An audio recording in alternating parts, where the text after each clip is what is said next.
Good day, everybody. Hope you are all doing well today.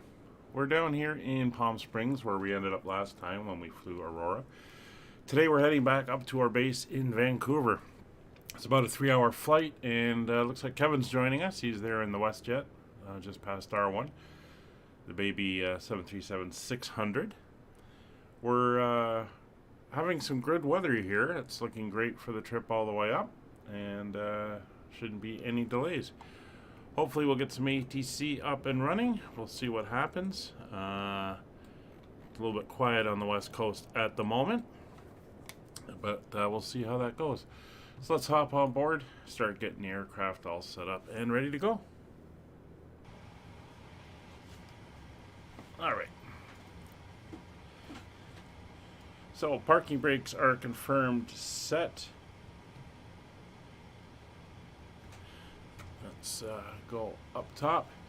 Battery is on and guarded. Standby power is auto and guarded. Emergency lights are armed and guarded. Ground power is confirmed. We are currently on ground power. Lights are on. We have the position lights on steady. We'll now go up to the IRSs and turn both of them over to nav mode to start getting them ready. Clear the caution, and we can start boarding the aircraft. So we're going to come down here to the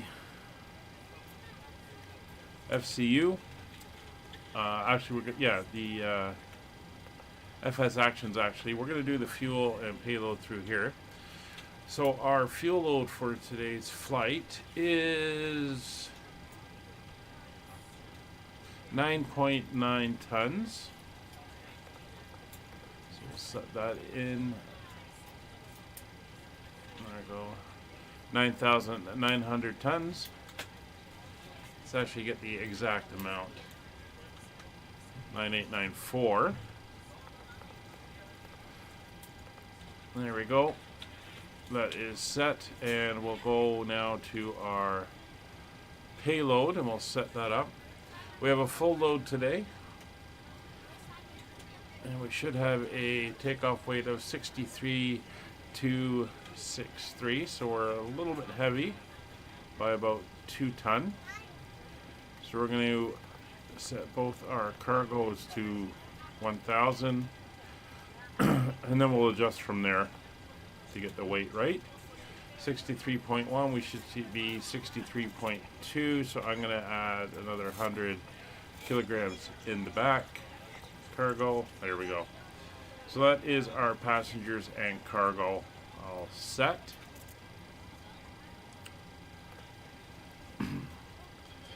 And we are good. So passengers, cargo, and fuel are loading. Passenger signs, we'll turn on the seatbelts. The electric hydraulic pumps are both on. The yaw damper is now on. Window heats on left side, right side. Not going to start the APU yet. Actually, we will start the APU.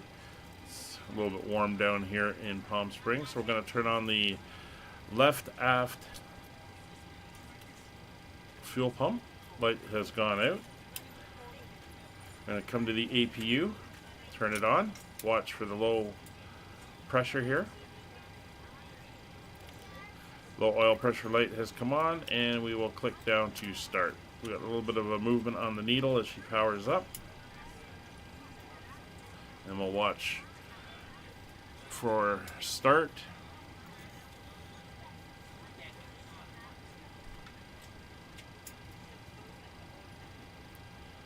Should start going in a minute. There she goes.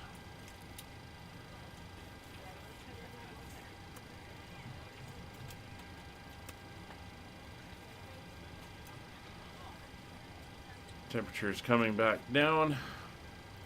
And as soon as she's down and stabilized, the APU generator lights will come on, telling us that the APU gens are available, and we'll switch over to those.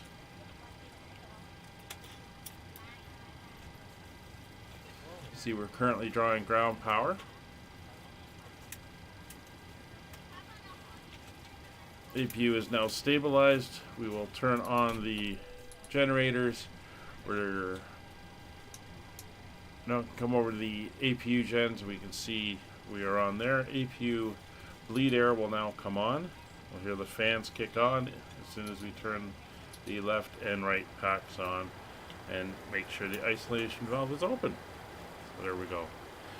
So back down to the FMC, and we can start setting up. So our air data is good. We'll get to the 26th of January, so another 6 days. Aircraft and engines are correct. Come over to the one here. I'm going to come in. Let's kick the panels up just for visibility's sake. Almost makes it easier to poke out the numbers and everything. There we go, that's better. So we're going to go to the next page. It is the 20th, which is a even numbered day. We'll go with the pilot side for the GPS, and we will plug it in, and our position is now in. And come over here to our route. We're going to request our flight plan. Let me just grab it here.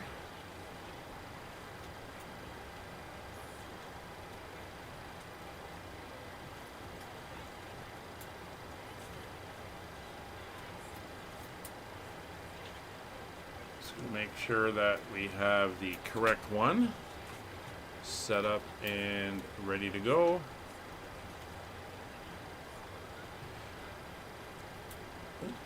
So, request flight plan. There we go. KPSP to CYVR, 1,038 miles. That is all correct. Flight number for today's flight is Skyways 3035. Put that in. Oh, it doesn't want it there.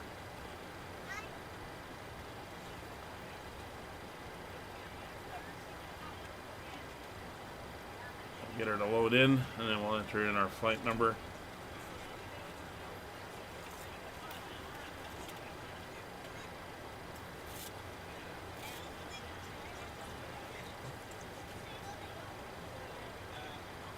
There we go. We'll activate execute. Now we'll get our flight number in, UKV 3035. That's now in. We can go to our departure. So the winds currently, I'll put it into the chat, but the weather currently is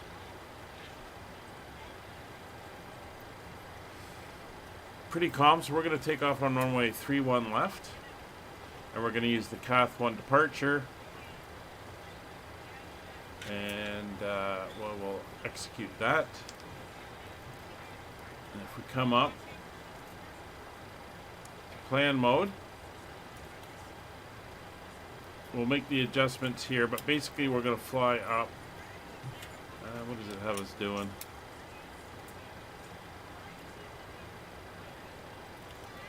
It has us flying out this way, turning around and coming in, and that's to climb above the mountains that are in the area, if you remember them when we came in. So we'll leave that the way it is. And for our arrival into Vancouver,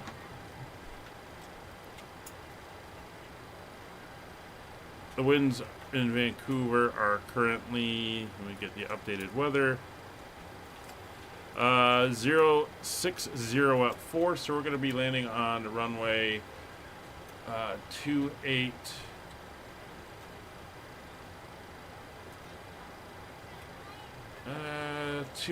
left, which seems to be the one that they use.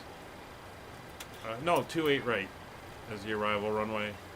28 left is usually departures, and we'll be going on the Grizzly or Grizz 7 arrival. So we're going to do the ILS for 28 right. and the Grizz 7. Now, are we going to transition anywhere? We come in at PAE.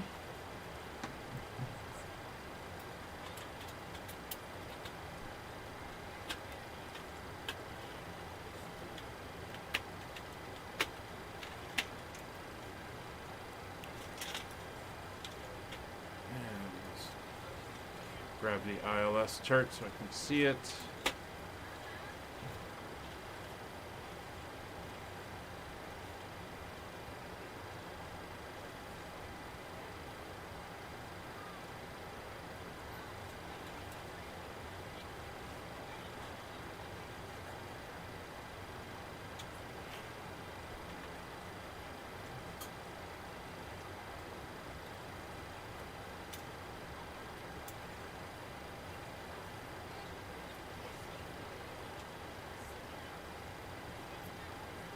So we're just looking at the chart and seeing how it's planning this out. On behalf of the cabin crew, I'd like to welcome you aboard our flight. As you find your seat, be sure to place your larger carry-on items in the overhead bins and smaller items underneath the seat in front of you. If you have trouble finding a location for any of your carry-on items, please use the flight attendant call button over your seat and somebody will assist you. If the overhead bin is full, we're not going to go in at Tabby. That cuts us in too close. Please double check that all your items So are we'll put just go away with the so that regular the aisle is clear and other passengers can make their way to their seats. If you're in an emergency exit row, please leave the exit seating responsibilities in the card and the seat back in front of you. If you're not able to comply with these actions, please let a flight attendant know so that way you can be reseated. You are free to use your portable electronic devices during the boarding process. We ask that larger electronic devices are stowed once you depart from the gate. Thank you and welcome aboard. Over Seattle, Tacoma. And after Nakma, we're going to go to Booble. And that will bring us in on the ILS, and then we've got the missed approach in there. So that is our route all done. Looks like we're halfway through boarding. IRSs are all aligned, so we're going to pop up now. We'll do our airspeed warning test. That's all good for both sides. Stall horn warning and stick shakers. That is good.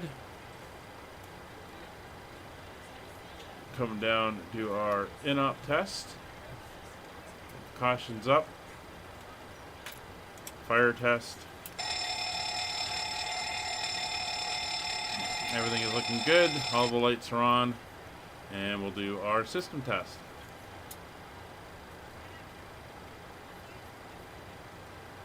Glide slow. Pull up. Wind shear. Wind shear. Wind shear. Terrain. Terrain. Pull up. Airspeed low. Airspeed low. Alright, so this is our first flight of the day, so we're doing all our checks on the aircraft. So with that done, we come over to our weather once again. We're going to look at our transponder, or our altimeter. 3022 is the current altimeter.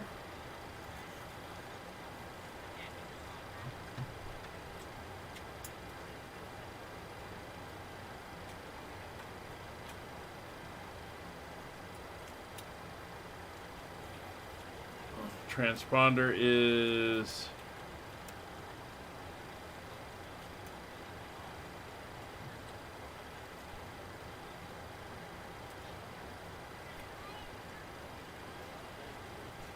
set to 2000, and fueling and loading is done. We're just waiting for boarding to complete. So while we're waiting on that, we can do our performance.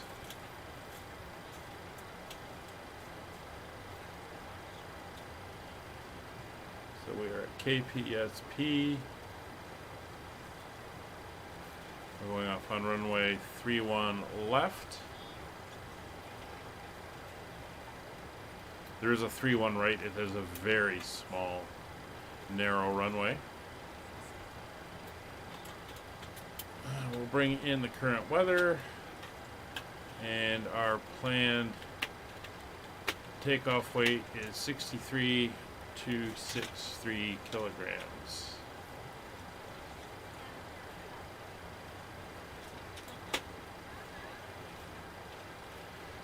So according to the calculator, and you can find a link to the calculator in the description below.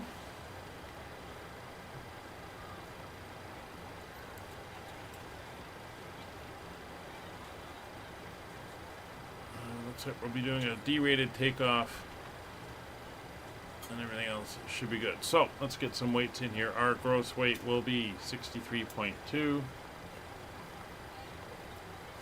Our planned fuel is 9.6. Reserves for today are 0.9. Cost index of 25. Cruise altitude of 360. Winds at cruise are 346 at 46. And transition altitude 18,000 feet. That is all fine.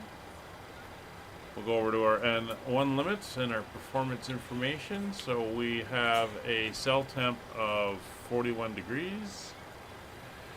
They want us to do a 22K TO1 D-rated takeoff. That is all set. And it will be flaps 1. Center of gravity of 18.9. We'll enter in the runway winds, which are 340 at 7 is the latest. Come back. Remaining distance will be 1,500 feet. That gives us a V1 of 134, a VR of 137, and a V2 of 141. So we're going to set our speed to 161. That's V2 plus 20. Heading, we're going to set runway heading of 310 degrees.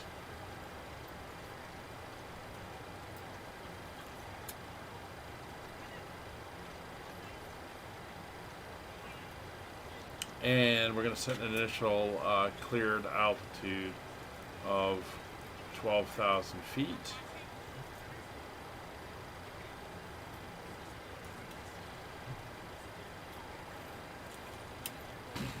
And that should be good. So, I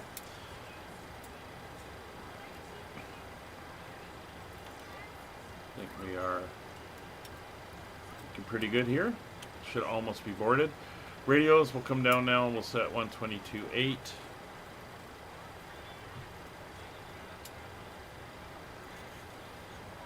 Kevin, how are you looking over there?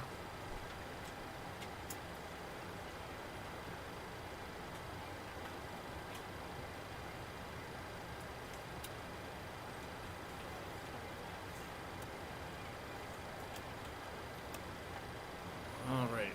So just to run over the route.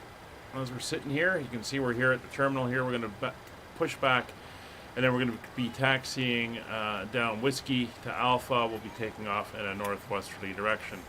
We're coming out to the Cathedral departure here.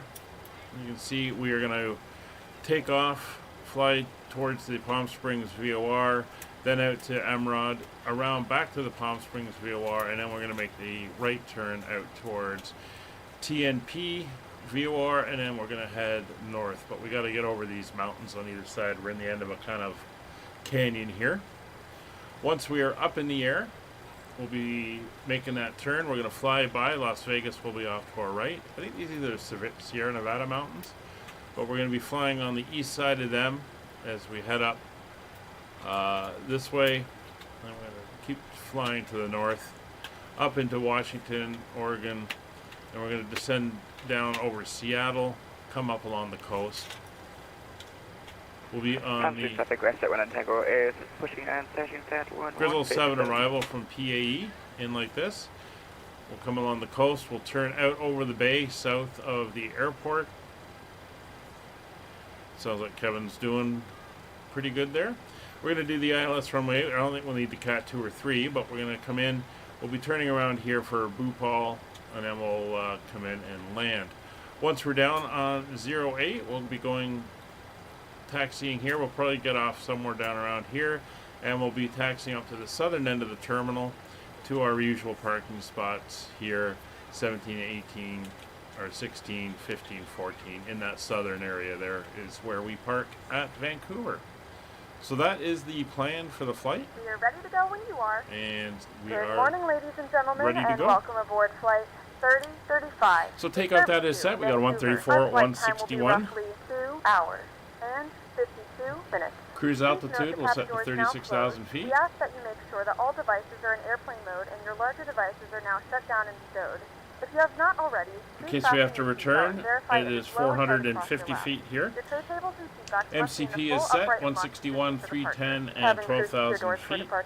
We've briefed the departure and everything's checked. We are cleared, self-cleared since there's no ATC online. Flight directors are both on. Radios are tuned. Doors are clear and closed.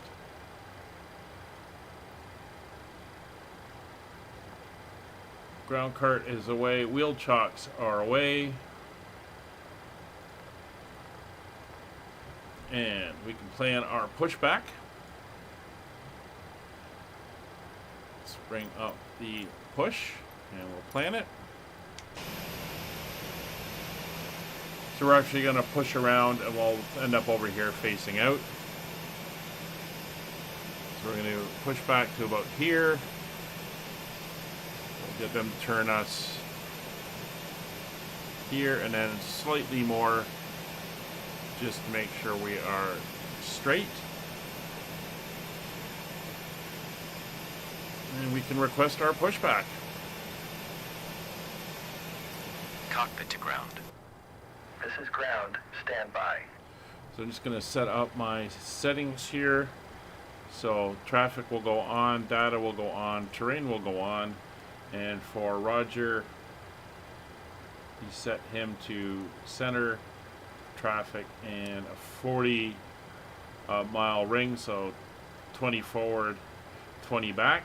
That's for ATC there. You can see the terrain we're facing here. Come up top, we'll start the fuel pumps. Do we have fuel in the center tanks? We do, so okay, sir. fuel will go on there. Installed. All doors and hatches closed and all ground equipment is removed. We are cleared for start and push. Packs are now off. Okay, cleared for push start. Please Ignition release mode parking selector is on both, and we are ready to push.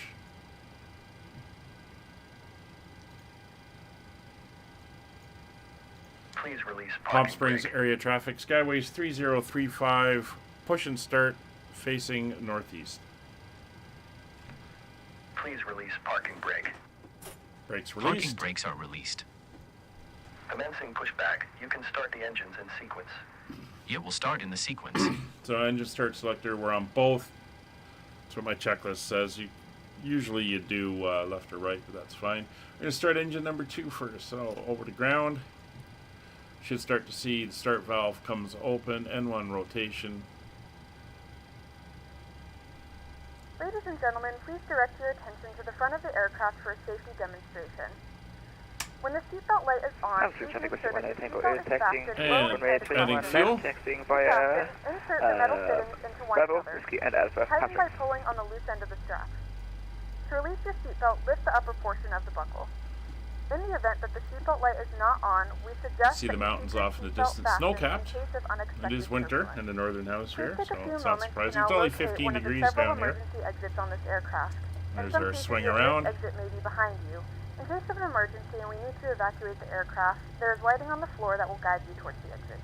In the event that the cabin loses pressure, an oxygen mask will drop right in front of you. To start the flow of oxygen, All right, pull the there's mask towards you. Place it firmly 18% over your starter nose and mouth and secure the cutout, elastic and band we'll start behind the engine head. number 1. Tighten the straps if necessary and breathe normally. Although the bag does not inflate, oxygen is flowing to the mask. If you are traveling with a child or someone who requires assistance, secure your mask first and then assist others. Leave your mask on until a member of the crew advises you it's safe to remove it. In the unlikely event of a water landing, a life vest is located in the pouch under your seat or between the armrests. When instructed to do so, open the plastic pouch and remove the vest. Flip it over your head. It's a little bit rapid there at the end, but facing the way I want to be facing. To inflate the vest, pull firmly on the red cord only when exiting the aircraft. Okay, if your pushback life vest completed. does not Please inflate set your parking automatically, brake. blow into the mouthpieces Parking for brakes are manual set. inflation.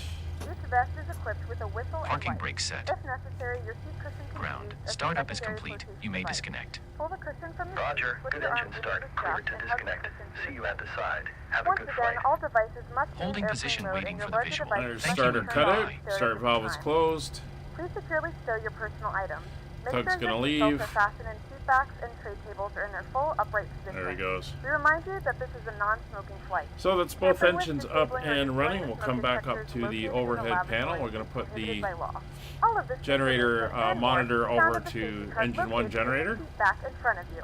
We suggest reading this and let us know if you have any questions. Thank you Not for reading flying with anything us at the and we moment, hope but you we're going enjoy to your turn those flight. generators on now. There we go. Both generators are on.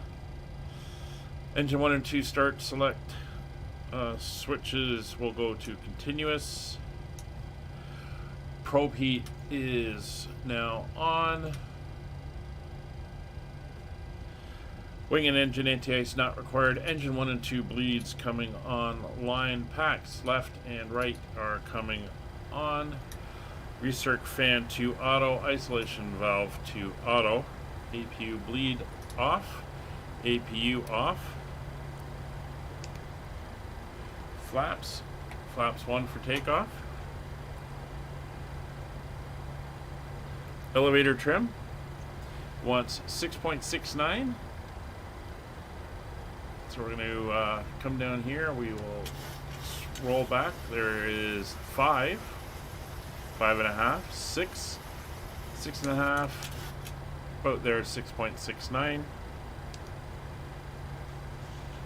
Flight controls. We'll go over to our systems page. Full left, full right, neutral, full forward, full back, neutral, left rudder, right rudder, neutral. Flight controls are checked. Engines are looking good, and we'll put the information up on the top, and we will reset our fuel flow. LNAV, VNAV, heading select, level change, are armed. Well, not VNAV, but it's fine, it will come on. Cabin is ready. Auto throttles are armed. Warning recall. Everything is clear. Cabin is ready to go. Taxi light is... Oop, that's the APU. Don't want that. Taxi light is on and auto brakes set to RTO. Palm Springs area traffic. Skyways 3035. Taxiing via Bravo Whiskey Alpha 31 left. Palm Springs. Alright, brakes are off. Start taxiing out.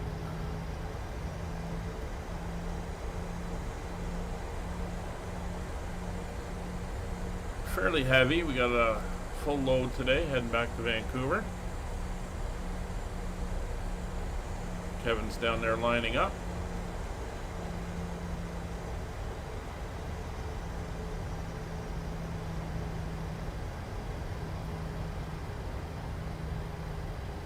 And he's rolling.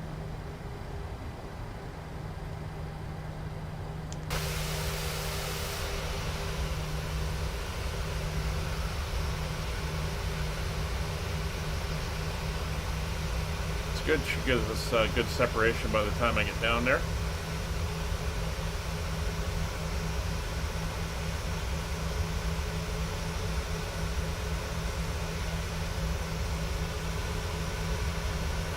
Beautiful day down here in Palm Springs.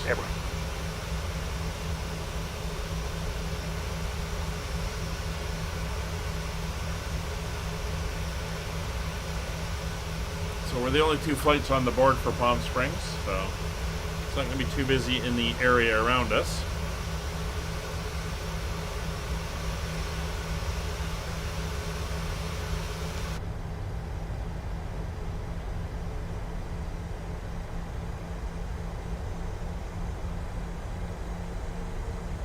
beautiful area down here in Southern California. Sunny around the mountains.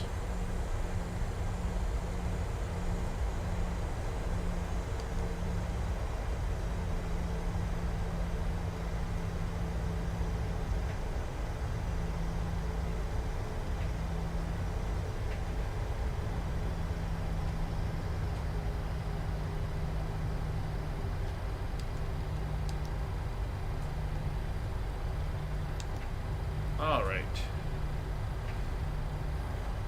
Ourselves around.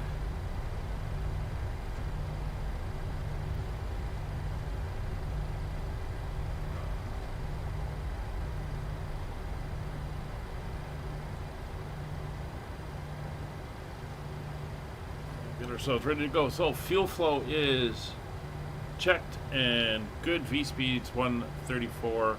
161 takeoff speeds are verified. MCP, nav data, and radios are all set. We are good for takeoff. So position lights will go to steady. Anti-collision light is on. Logo light will stay off. That's fine. Runway turn-off lights will come on. Taxi light off.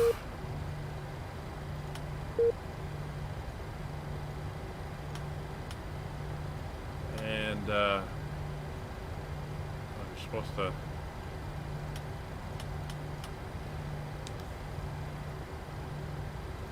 do these all at the same time. There we go. Much better. Landing lights are on.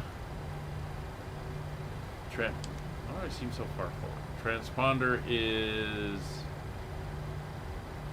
set on TARA. Traffic is on. Weather radar is not working. Runway is confirmed. Palm Springs area traffic, Skyways 3035, line up, runway 31 left, immediate departure.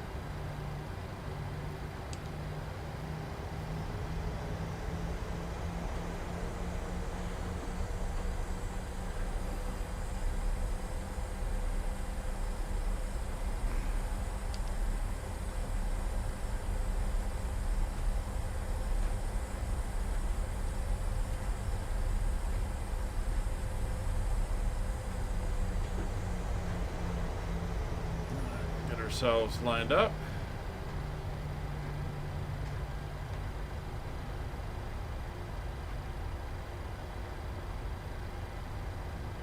Engines to 40%.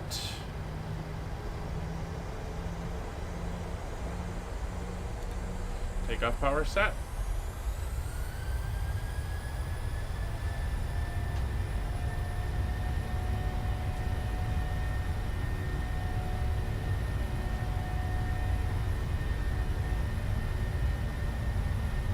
Speeds live, 80 knots. Checked.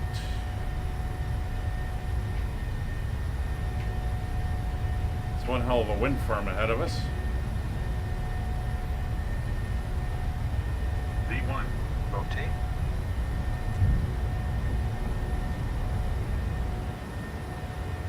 Positive rate of climb. Gear up.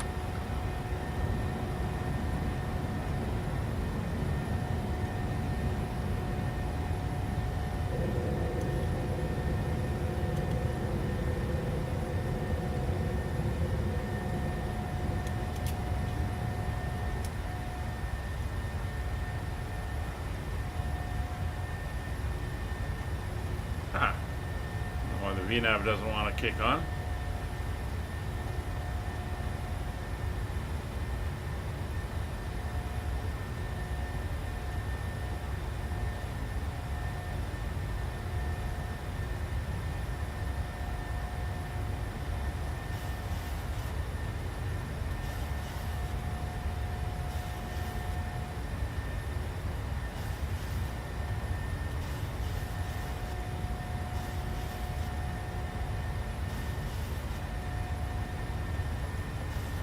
Interesting.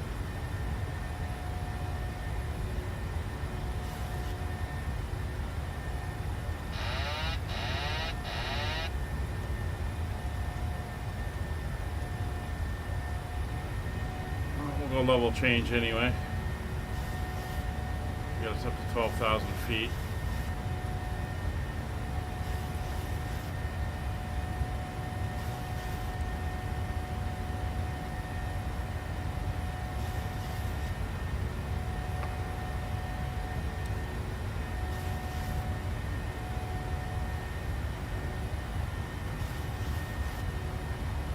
This departure has us doing some funky stuff here.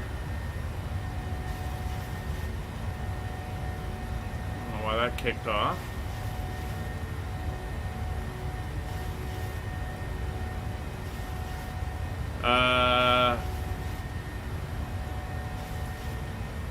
No. Thank you. There, my check pilot there. Anyway, there's we're through flap speed, so we'll get the flaps up. We'll turn back on course.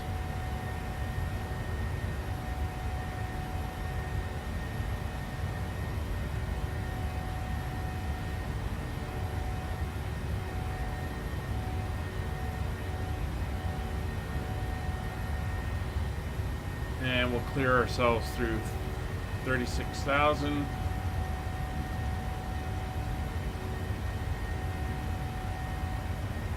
As soon as you said that and I looked down, I saw the execute button highlighted. I was like, oh, oops. And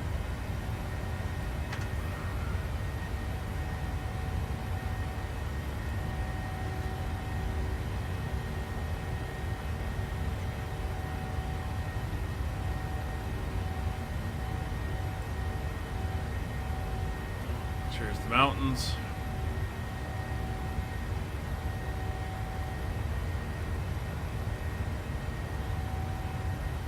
Coming up for 10,000 feet.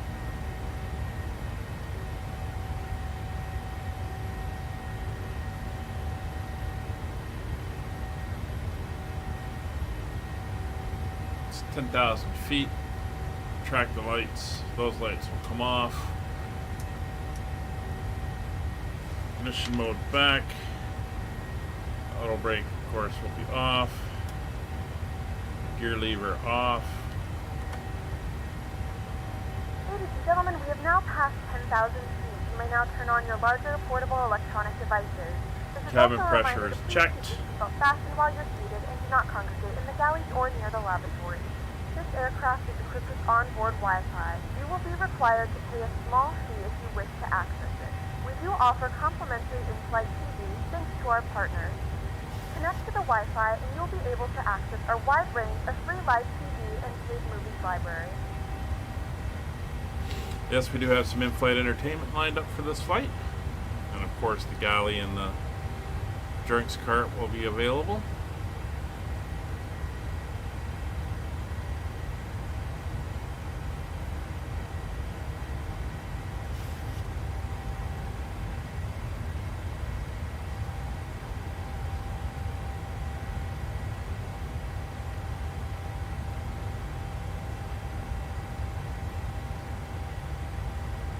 Good to remember. Thanks. Oh, there's somebody passing by. That's American Airlines 209 on their way to Dallas, Fort Worth. Beautiful view out the window here. Let's pop over to Roger's side. See Palm Springs.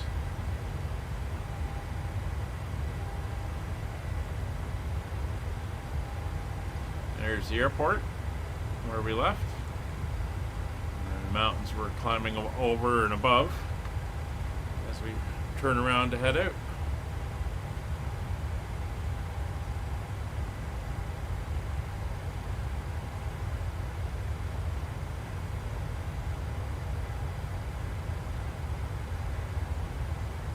A few bit of low clouds, but other than that, the weather is looking very nice.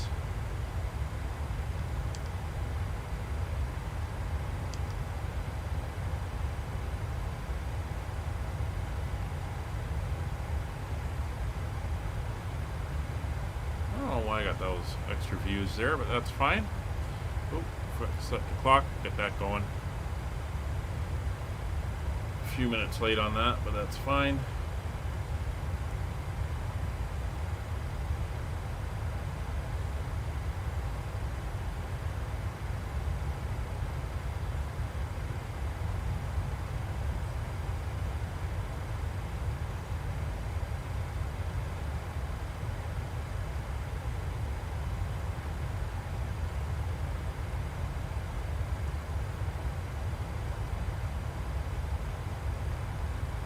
And we're through 18,000, so over to standard pressure.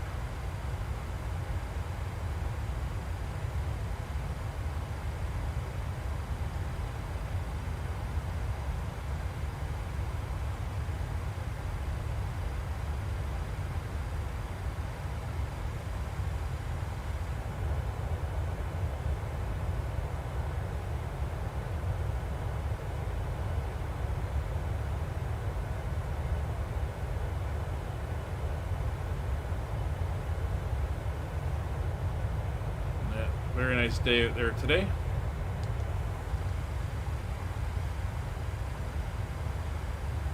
It's 20,000 feet.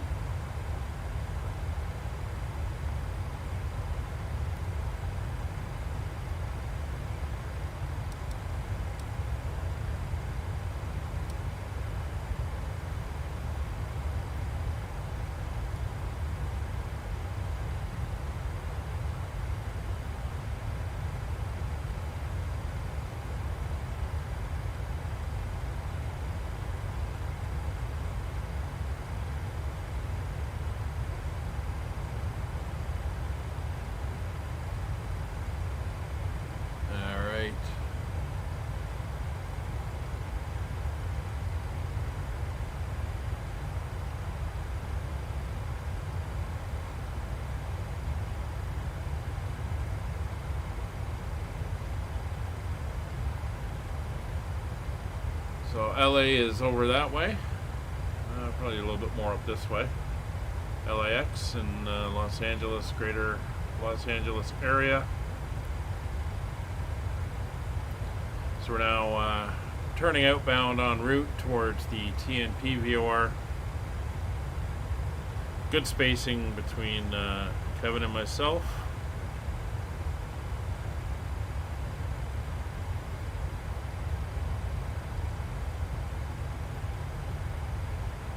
Should have a good flight. So I'm going to bring up the route map now.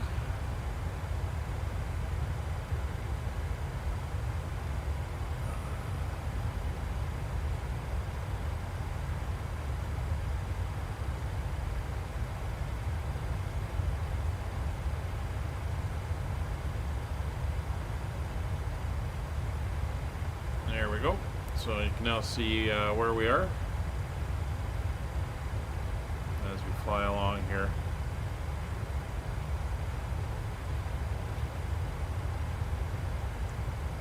So 36,000 feet is set, heading is good, speed's good, engines are looking good, fuel and everything is looking fine. And we are on Honeycomb. So I'm going to go off mic. In fact, I'll be in the chat. Throw up the entertainment and sit back, relax, and enjoy the flight. Let's get a nice... I think we'll go with a view from this side since we're going to be seeing a lot of mountains on this one. And we will get up the in-flight entertainment.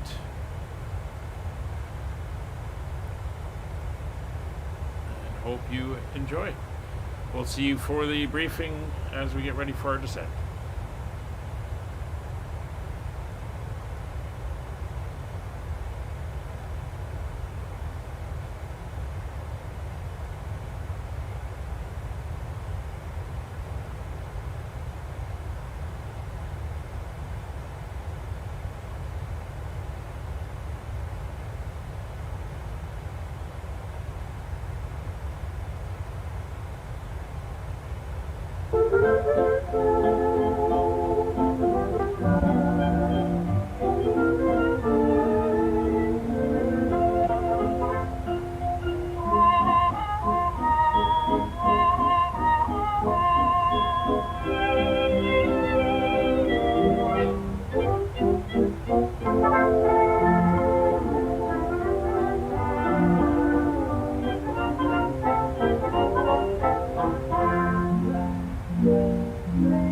Far across the sea in Holland, in the land of wood and show, there's a story nearly everyone knows, and I'll tell you how it goes.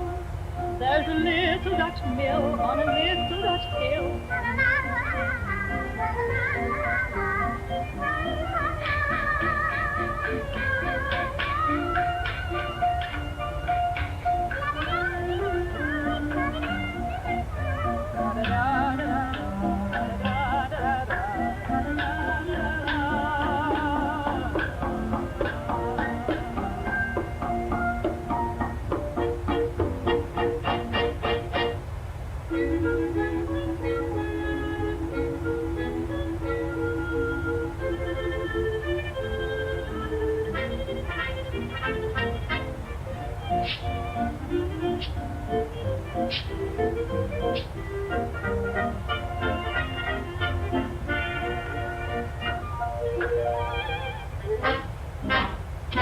I hate these writer gay.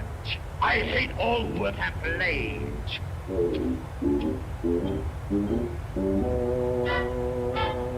I hate things neat and clean.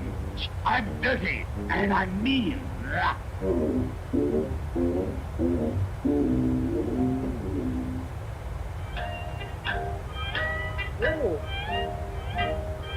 Feel.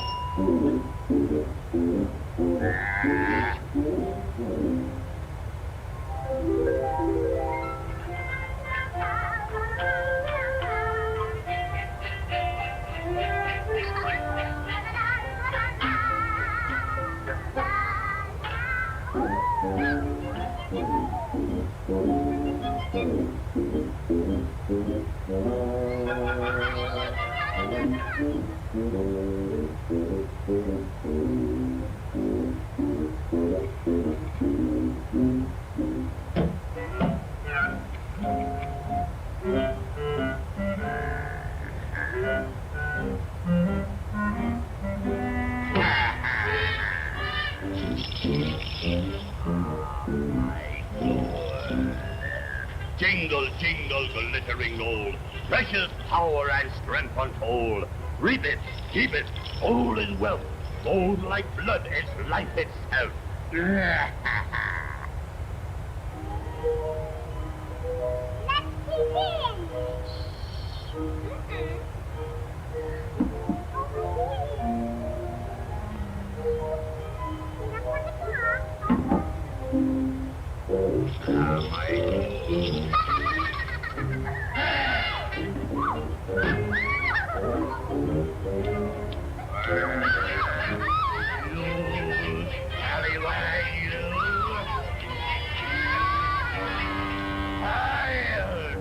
Spy on me, you rat.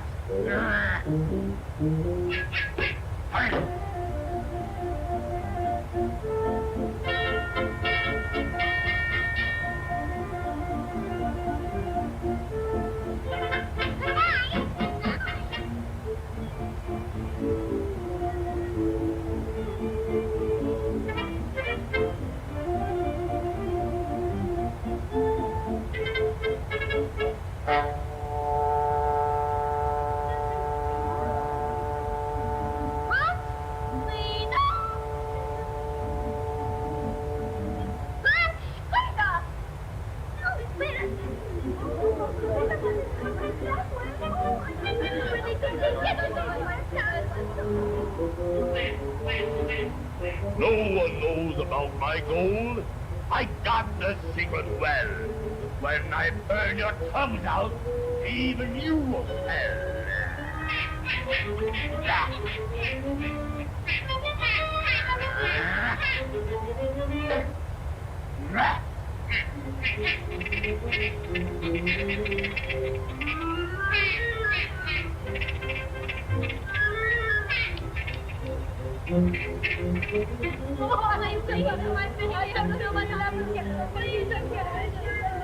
Để lại cho nó nước hãy tôi nói uống nhà lót đi ra của nó để trên đây thì phải ngồi luôn để lại tôi mặc lên nước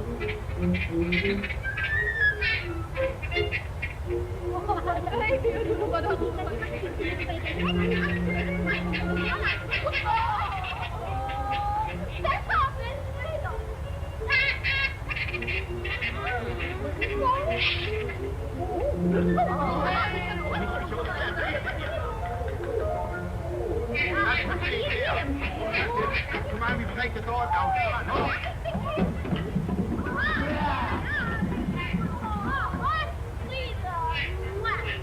He's a dirty, mean miser. We'll teach him to be wiser. Yet water, soap, and brushes. We'll clean him till he blushes. No, no, not that. No, no,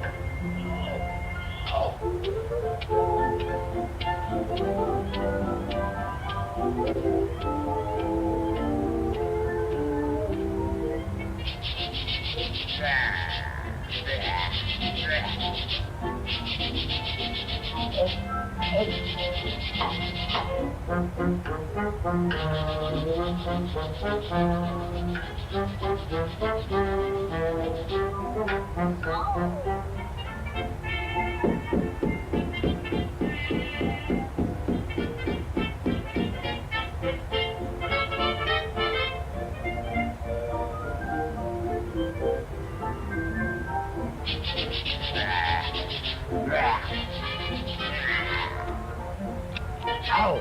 Ow! Ow! Ow!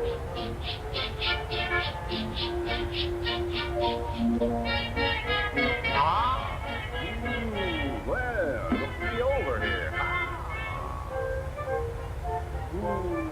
How beautiful is what a difference. How happy I'll be.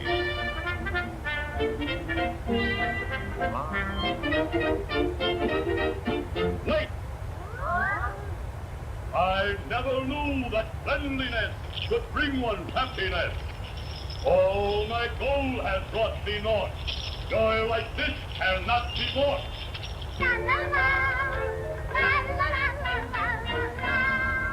Oh, the little Dutch boy and the little Dutch girl at the little Dutch mill on the little Dutch hill. Now they're happy and safe in their little Dutch cabin.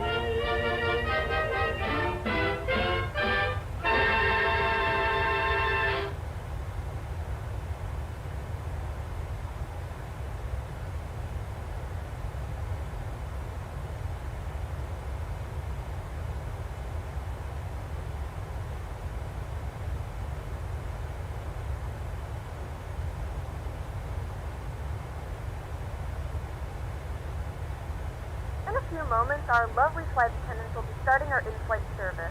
We'll be serving complimentary snacks. Tickets are available for a small charge. No only accept credit cards.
cell door open.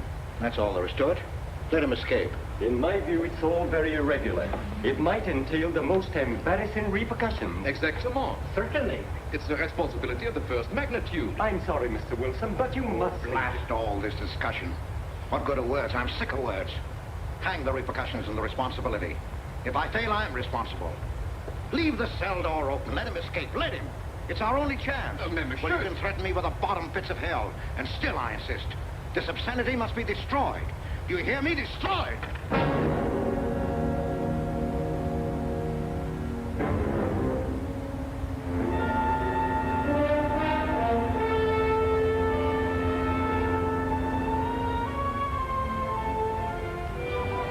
Todos los pasajeros desembarquen.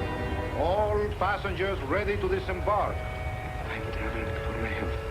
I'm traveling for my health. Tengan listos sus pasaportes. Get your passports ready. I'm traveling for my health.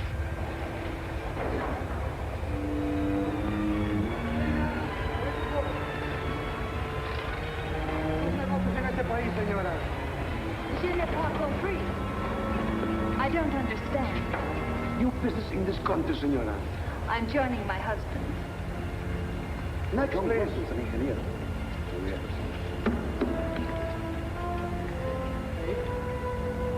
Stefan Polaski. Your business in this country, senor. I'm traveling for my health. How? I am traveling for my health. Oh. You are a native of what country? Oh, Holland. Trata permanece. Next, please. ¿Para qué viene usted a este país, señor?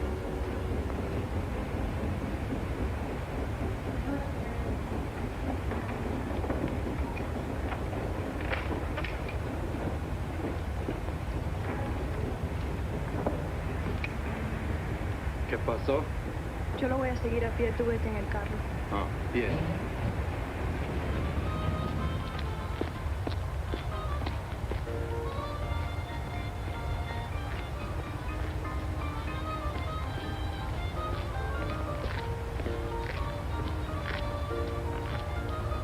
Hotel Nacional, 7702.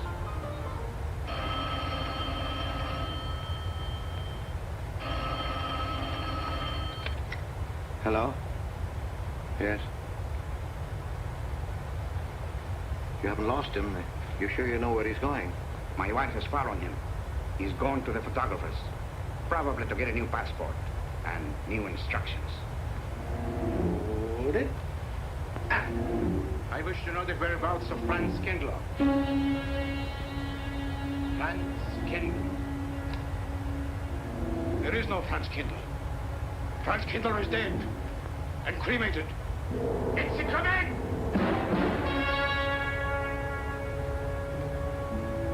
I have a message for Franz Kindler from the All-Highest. It is forbidden. I command you in the name of that authority.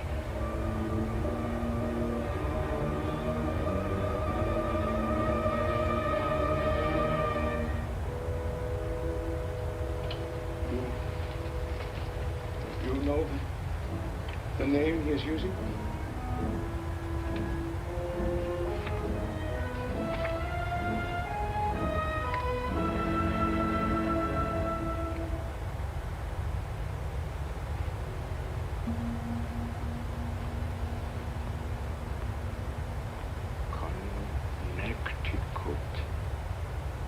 In the United States, the town of Harper.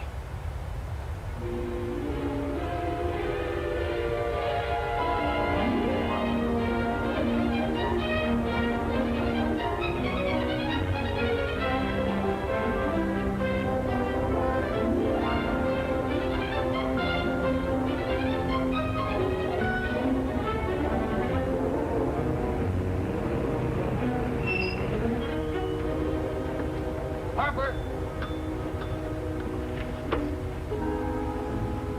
Oh.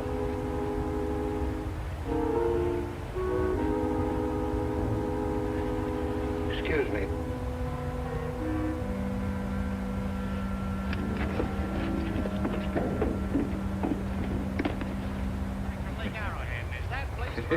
The hotel gave me a room that was so small, every time I closed the door, the knob got in bed with me. You know how cold those brass doorknobs are on a winter night. I had so many blankets. Good afternoon. I had to Good afternoon. to find a place to get Have a nice trip? You know, I got so Yes, cold. thank you. At 4 o'clock in the morning, I got up in the middle Quite a story you have here, Mr. Potter. That's me. We sell about everything here. The two of them stopped right there. Well, the manager, I said, hey, there's two rats fighting in this room. He said, what do you want for $1.25? A bullfight? About 7 o'clock in the morning, the house detective knocked on the door. He said, is there a maid in your room? I said, no. So he pushed one in. She was a cute little chambermaid. Did you ever hear that Crystal Bed? I said, no. She said, I just cleaned it up. Of course, there was another fellow in the room with me. He was in this when I checked in. This suitcase, I could leave it here? The bag off. Oh, yeah, I don't assume no responsibility. Just put it up on the shelf. It'll be there when you want it. I'll buy this magazine. That'll be in time, mister.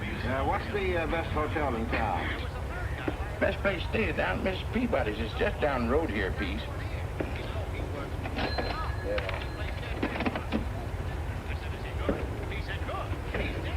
This way, mister. Yes, thank you.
I may come in?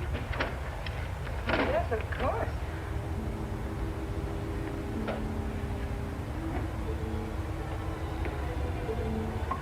Does Mr. Charles Rankin live here? Yes, he does, but he isn't here right now. You expect him? Yes, in a few minutes. How soon? Well, a few minutes. A few minutes. I may... I may wait here. Well, yes, if you like. Would you like to sit down? Thank you. You a friend of Mr. Rankin? Yes, a friend. I'm Mary Longstreet. How do you do? How do you do?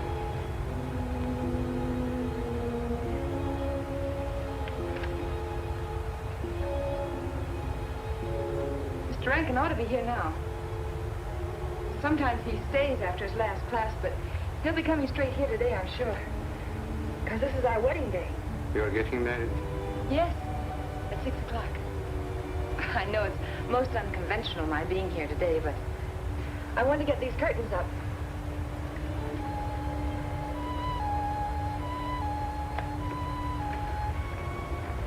When he comes, which way does he come? My, from Webster Hall. It's the big dome building right over there, you see? I shall meet him. Well, who shall I say that could...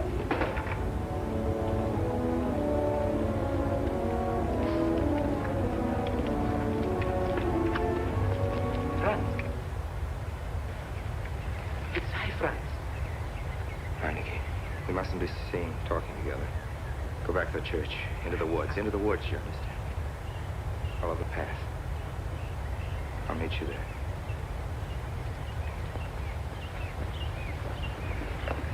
Professor Rankin. Hello, man. What are you up to? Paper chase. Oh, paper chase? I go ahead and lay the trail. You ought to have Jerry's job, Mr. Rankin. Take a little off that waistline. No, you ought to go with us, Mr. Rankin. Where to? The woods. Oh, Buzzard. The woods? Well, I'd like to. I'm afraid I have a couple of things to attend to. Well, join us later. We'll be out till dark. All right. We'll catch up with you.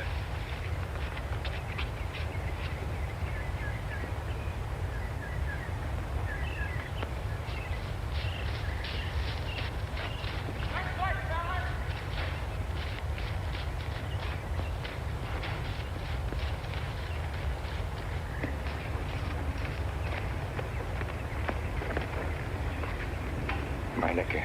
Yes, Meineke. I thought I had been hanged. The others, but not I. A dead man could not stand face to face with you, Franz. You're not much changed. You're back in your old uniform? Look very much the same. Franz, I am a different man than before. I too am different, Conrad. You know how I gathered and destroyed every single item in Germany and Poland that might have served as a clue to my identity. Well, guess what I'll be doing at 6 o'clock tonight? Standing before a minister of the gospel with a woman's hand in mine, a daughter of a justice of the United States Supreme Court, a famous liberal. The girl's even good to look at. Yes, the camouflage is perfect. Would think to look for the notorious Franz Kindler in the sacred precincts of the Harper School, surrounded by the sons of America's first families. And I'll stay hidden till the day when we strike again. Franz, there will be another war? Of course. War is an abomination, save the Lord. It is to tell you this that I am here. He set me free that I might come here and tell. Who set you free? To you. The All-Highest. You don't mean? I mean God.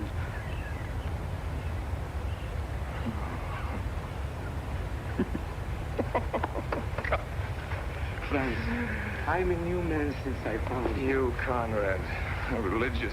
Franz, all doors were open to me. All doors. It was one of God's miracles.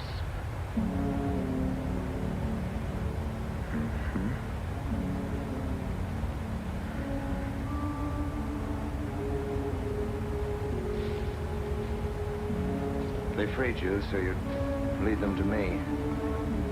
Have you been followed? Were you followed here? Yes. Who followed you? The evil one. He looked like any other man. He was dressed like any other man. He even smoked a pipe. But I recognized him through his disguise. And I killed him. Striking from one eye down. God's will be done. You killed him, the man with the pipe?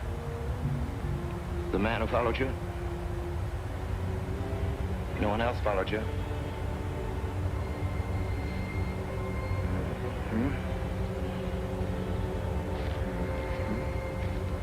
You must be brought to salvation, Franz.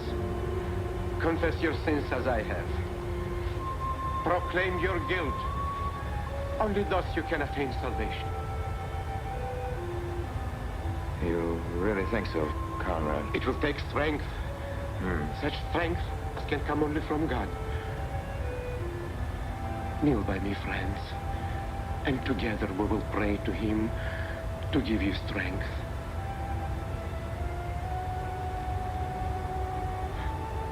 I have sinned against heaven and before thee. I am not worthy to be called thy son. Say these words after me. I despair of my sins. I despair of my sins. O God of all goodness, how could I ever have offended thee? Of all goodness.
Dearly beloved, we are gathered together here in the sight of God and in the face of this company to join together this man and this woman in holy matrimony.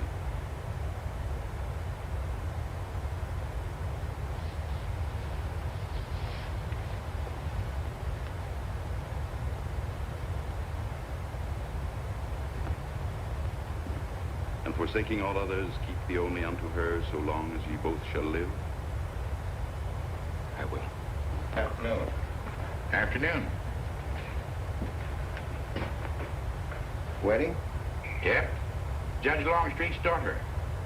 He's Supreme Court Justice, you know. Bottle of aspirin, please. Right back there, third shelf down at the top. You'll see the big ones on the left, economy size. You have to get it yourself, mister. Right back there. All your needs are on our shelves. Just look around and help yourselves.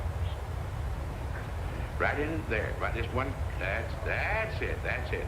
Living down to Mrs. Peabody? Just a few days only. Some coffee, too, please. Or should I get it myself? Cafeteria style around here, mister. That's right. Self-service. The usual thing. Yes, that's $3 even, Mr. Todd. No limit on the cream. But all the people around here take it black.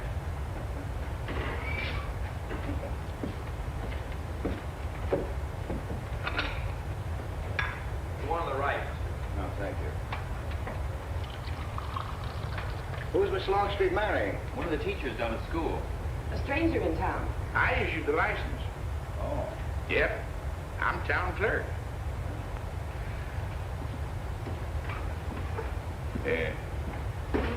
Checkers?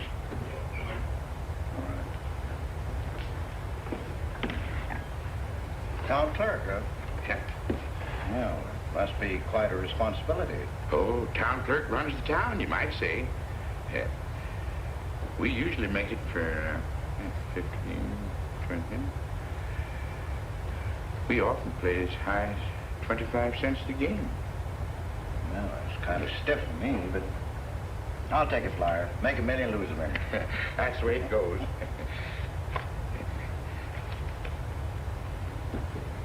I move. All right. Well, you must know just about everybody in town here. Not just about. Know everybody. Here on business?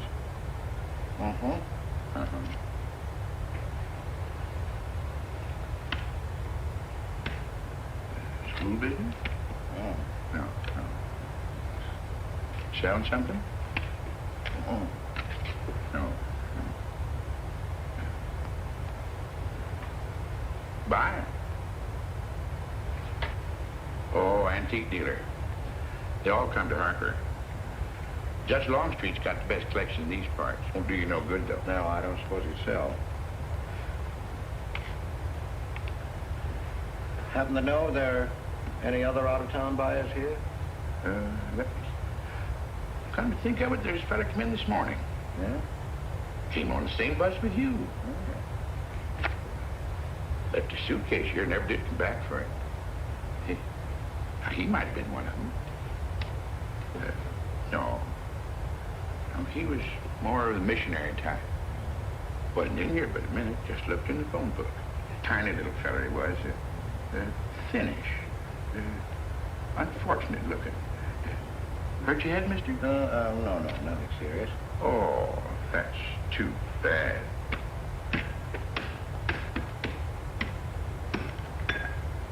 It's a game you got to keep your mind on. Ha! 25 cents, please.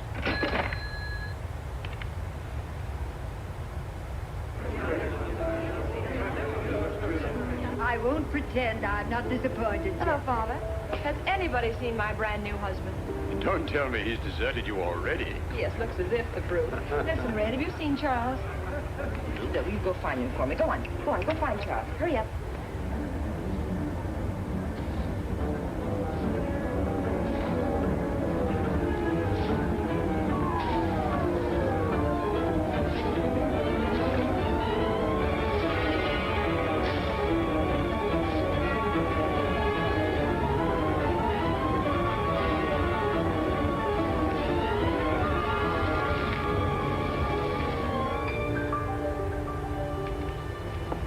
looked everywhere for him, Mary, and I can't find him.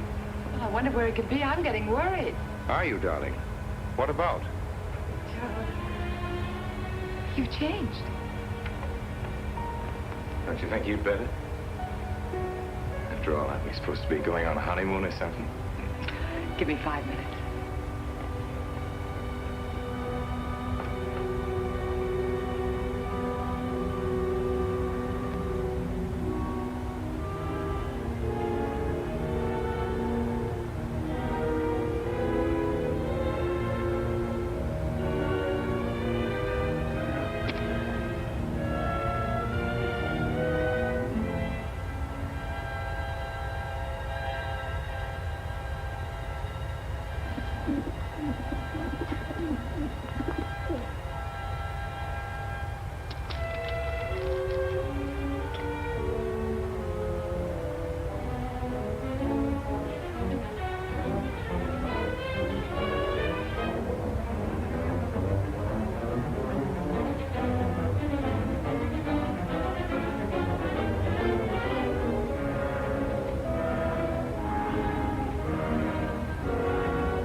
Was that you working up there on the clock?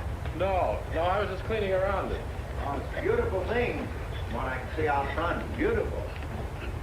Yes. My name's Wilson. Oh, I'm Longstreet. Noah Longstreet. Oh, I'm glad to know you. Mr. Wilson? I couldn't judge any too well out front, but I'd say it was late 16th century, probably by Hobrecht of Strasbourg. The clock.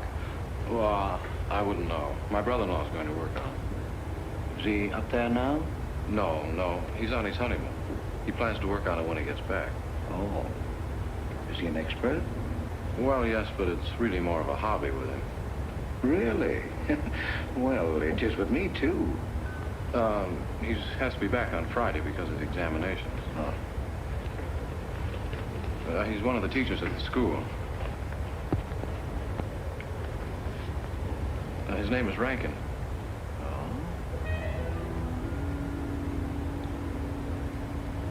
It's nice to be able to show it to someone who knows what Revere Silver's all about. But personally, my specialty is pewter. Oh, yes, pewter. The Revere workmanship, although sometimes heavy in design, almost invariably shows the sign of a master craftsman. It is beautiful. Noah. Hello. Hello, honey. Mary, Adam. dear. Mr. Wilson, my daughter, Mary. Oh, how do you do, Mr. Wilson? I'm glad to see Son-in-law, you. Charles Rankin. How do you do? How do you do? I hope you don't mind my intruding on your homecoming. Good evening, Mary. Jeff, how are you? Fine. You're looking good. Welcome home, Miss Mary, dear. Sarah. Oh, Sarah, you sweet thing. If you don't sit down, it'll get cold. Come on, Jen. Well, sister, how are the mountains? They were perfect. Marvelous. Mr. Wilson, will you come sit over here on my right? Jeff, your usual place, darling. You're right there. You ought to see Charles on skis. He's absolutely wonderful. No. Yes, darling, you are, and I'm pretty good too, aren't I? Very. Well, for a beginner. Do you remember to keep your knees together and your apparatus in? Yes, Freshy, I did. Mr. Wilson here is compiling a catalog of Paul Revere silver. How nice. Mr. Wilson is also an authority on clocks. Oh, really? That's Charles' hobby, too. Yes, so your brother tells me. I understand you're going to fix the one in the church tower. Well, I may try. Well, that's quite an undertaking. Show the kind of a wife I am, I hope he fails. I like Harper just the way it is, even to the clock that doesn't run. Have you been at Harper long, Mr. Wilson? Since Friday, a week ago. Well, you lost today. I patched you up on Friday. By the way, how's the head? Oh, very much improved, thanks to you, Doctor. You were hurt on Thursday, remember? The day of the wedding. Yes, that's right. Wednesday, I left Bangor. You were hurt, Mr. Wilson? Oh, nothing serious. Well, serious enough to raise a bump on his head the size of a billiard ball. The usual door. Good thing you're back, sister. That dog of yours has been inconsolable. Well, all right, Red. Wait a minute. Here you are. This is for missing me. How's that? Yeah, it's a good boy. How was your meeting, Adam? Oh, irritating. Foreign Policy Association. I read that fellow's report. Standish, yes. I think he's full of croons. Well, that's the way we used to talk in the 1930s, Noah. Standish? The London Times man of Berlin. Yes, of course, he was quoting rumors mostly. Men drilling by night, underground meeting places, pagan rituals. Do you believe him, Paul? Well, anything's possible. I'm sorry, sir, but I think it's ridiculous. Well, there may be some fanatics, but no German in his right mind can still have a taste for war. Do you know Germany, Mr. Rankin? I'm sorry, I have a way of making enemies when I'm on that subject. It's pretty unpopular. Well, we shall consider it the objective opinion of an objective historian. Historian? A psychiatrist could explain it better. The German sees himself as the innocent victim of world envy and hatred conspired against, set upon by inferior peoples, inferior nations. He cannot admit to error, much less to wrongdoing. Not the German. We chose to ignore Ethiopia and Spain, but we learned from our casualty list the price of looking the other way. Men of truth everywhere have come to know for whom the bell tolled, but not the German. He still follows his warrior gods, marching to Wagnerian strains, his eyes still fixed upon the fiery sword of Siegfried. And in those subterranean meeting places that you don't believe in, the German's dream world comes alive when he takes his place in shining armor beneath the banners of the Teutonic Knights. Mankind is waiting for the Messiah, but for the German, the Messiah is not the Prince of Peace. He's another Barbarossa, another Hitler. Well, then you have no faith in the reforms that are being effected in Germany. I don't know, Mr. Wilson. I can't believe that people can be reformed except from within. The basic principles of equality and freedom never have, never will take root in Germany. The will to freedom has been voiced in every other tongue. All men are created equal, liberté, égalité, fraternité, but in German... There's Marx. Proletarians unite, you have nothing to lose but your chains. But Marx wasn't a German, Marx was a Jew. But my dear Charles, if we concede your argument, there is no solution. Well, so once again, I differ. Well, what is it then? Annihilation. Down to the last babe in arms. Oh, Charles, I can't imagine you're advocating a Carthaginian peace.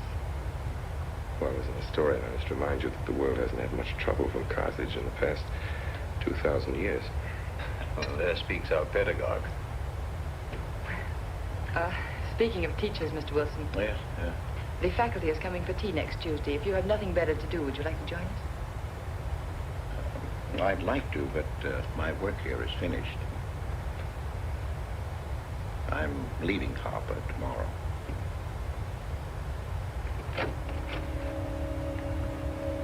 Extraordinary, isn't it? Clocks being Mr. Wilson's hobby, too. Yes, isn't it? Well, Red, how do you like your new house? He loves it. Come here, Red. I think I'll take you for a walk. Come this way. Oh, darling, you don't have to take him out. Just let him out. He won't run off. All right. I need the walk. I'm restless. Come on, boy.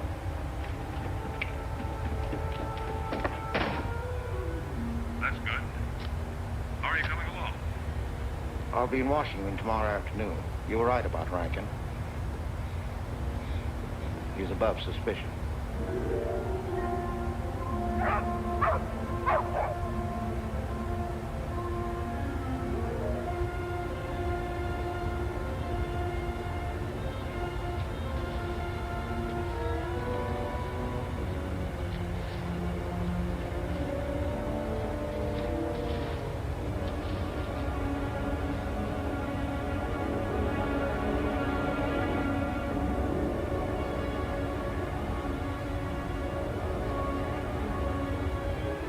Here, Red.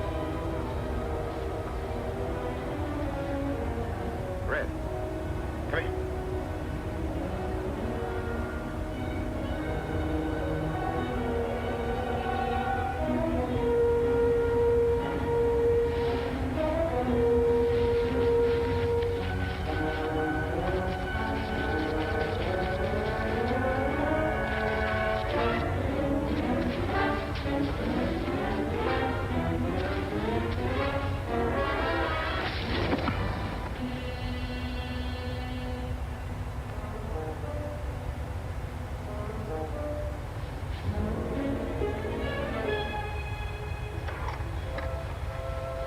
Give me long distance. I want Washington, D.C.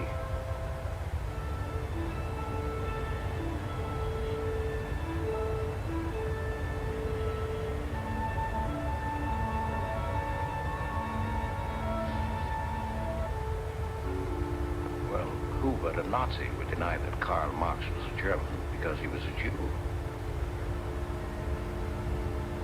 I think I'll stick around for a while.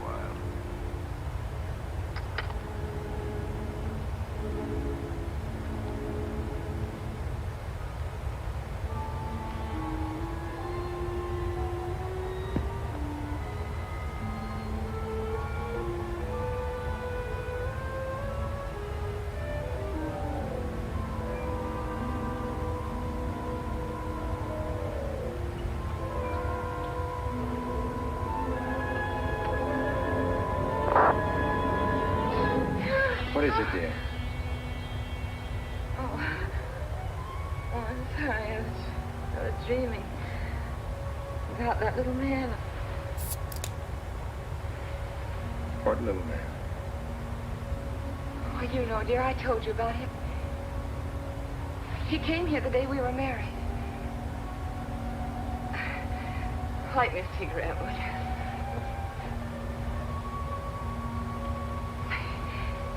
I've never had a dream like that before. It frightened me. Thanks.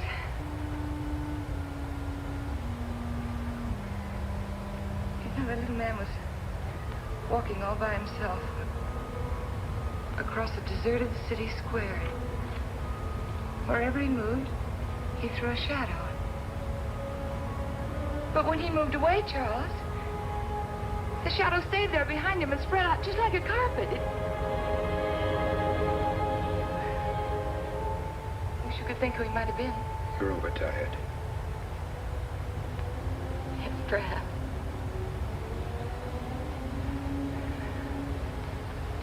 Here, dear, put this out, will you?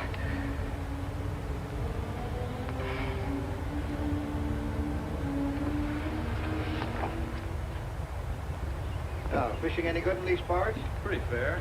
You like to come along? I'm afraid I've got the wrong clothes on, but the fish probably won't mind. Thank you.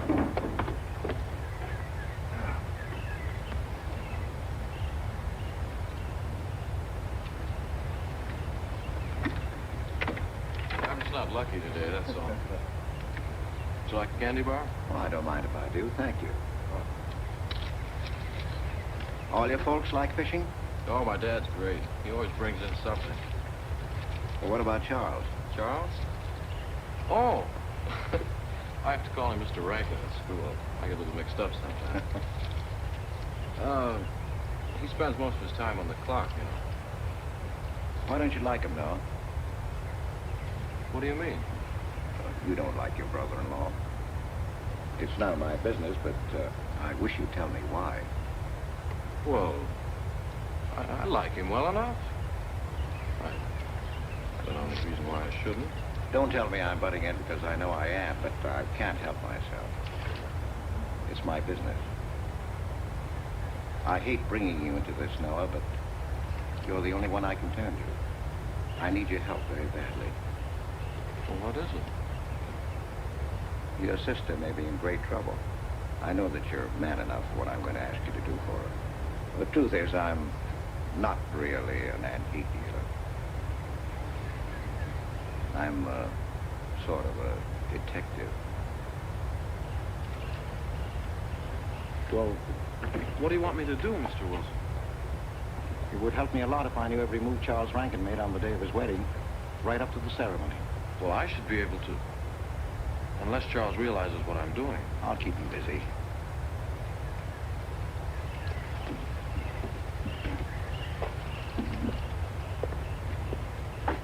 Gee, Mr. Wilson, you must be wrong.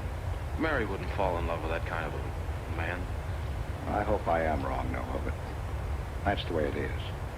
People can't help who they fall in love with.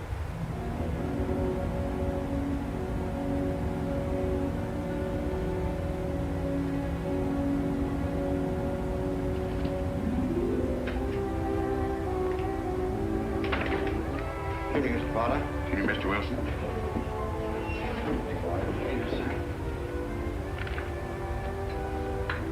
25 cents.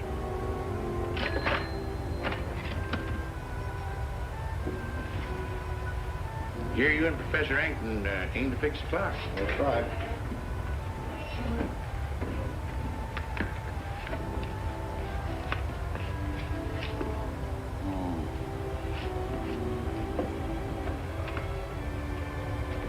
Figured to tell time rightly? Mm-hmm. And will the angel circle around the belfry?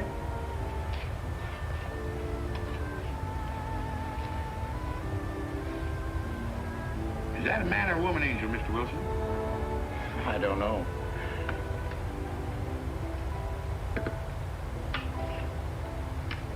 Well, reckon it don't make much of a difference amongst angels. Well. Give up? No. We'll play it out. That's my privilege, 25 cents. Yeah. So, by the way, did Mr. Rankin pick up his supper this evening? Yeah. No. He's trying to get Stu up there about now. Yes, I know.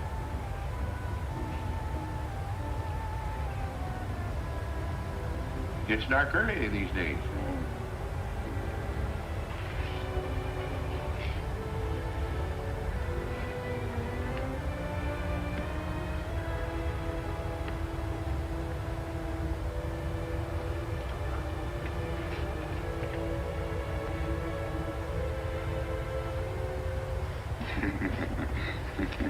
Our little man never did pick up his suitcase, did he? Nope. Strange. Ain't it, though? Huh? I've been tempted once or twice to look and see what's inside it. Ain't even locked. Well, it seems to me that under the circumstances that you have a perfect right. You do? Well, I wouldn't want to do it without a witness. Oh, that's me. It is? Well, that's all I wanted to know. Just trying to look in that thing to see what's in here. Wonder what's in it. Soil linen. Sweater. Soap and a razor wrapped in a towel with SS Cristobal written across it. Pair of old shoes. Yeah. Nothing but religious pamphlets. Yeah, that's all. Evening, Mr. Potter. Oh. Oh, hello, Mr. Wilson. Father? Mr. Wilson, hi. You, Mr. Rankin. Mr. Potter and I have been poking our noses into somebody else's business. That suitcase. Some chap left it here, and he never did call back. That's been more than 2 weeks ago. Did he say what he was doing in Harvard? No, looked in the phone book, didn't telephone. Kind of funny looking he was. A scrawny little feller with big, starry blue eyes. Had a queer walk. Like any second, he might break into a run. Did he have a foreign accent? Why, yes, he did. But not so much of an accent as a foreign way of talking. Do you happen to know who he could be, Mrs. Rankin? Why, no. I was just trying to complete your mystery for you. Don't all foreign strangers have to have a foreign accent? Mary, have you seen Red? Why, no. Not since I took him home to you a couple of days ago. He's been spending all his time out in the woods, and he doesn't even come home for his meals. But you told me he never ran away. He never did. No, that's why Noah's so anxious. Come on, Mary. Good night, Mr. Wilson. Good night. Night, Noah. Night.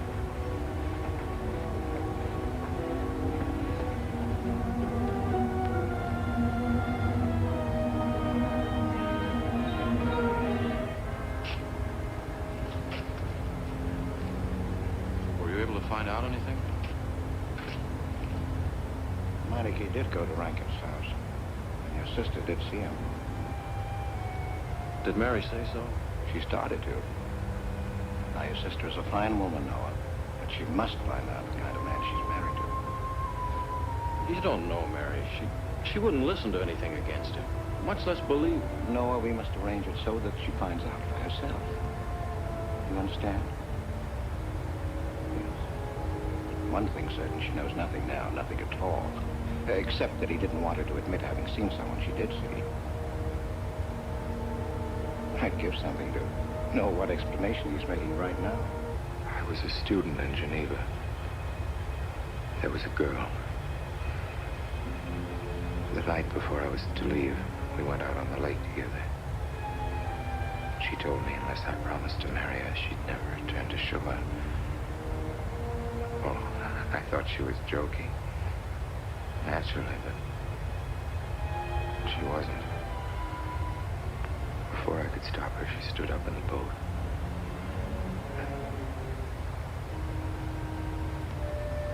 Well, I dived in after her, but it was too late. She was gone. Only one person knew we were on the lake together. Her brother.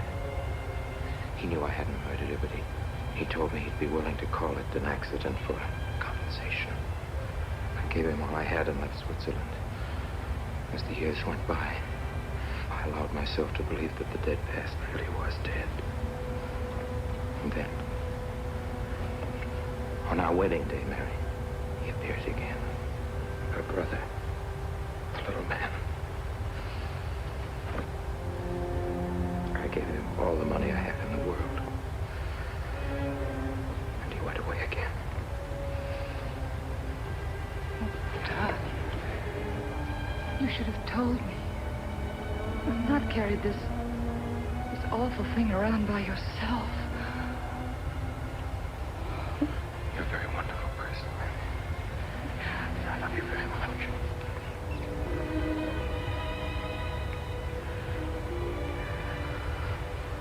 Oh, child.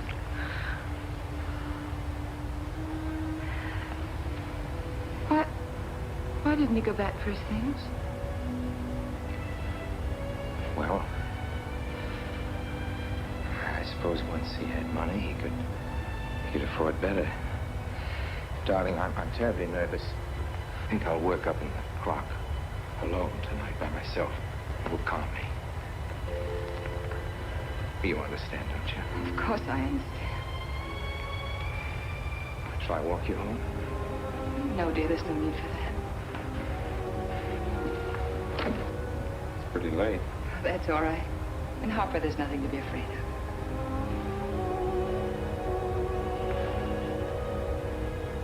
I love you.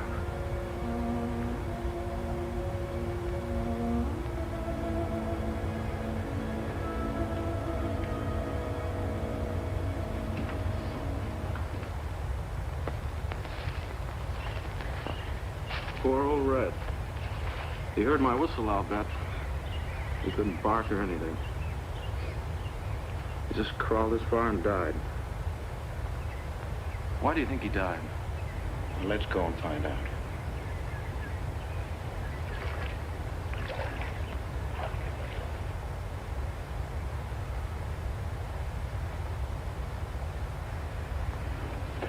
That's young Longstreet's dog, Red. Looks like he's dead to me. Yeah. They're taking him up to Dr. Lawrence's office. Well, do you know anything about it? Wonder what in the world's the matter with him? Checkers? No, That Coke's a nickel. Thank you, Mr. Rankin.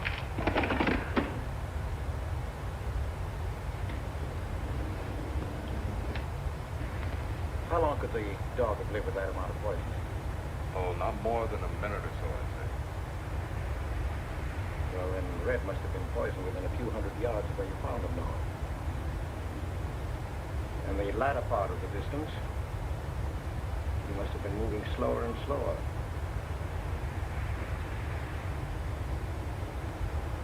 Thank you very much, Doctor. Thanks, Jeff.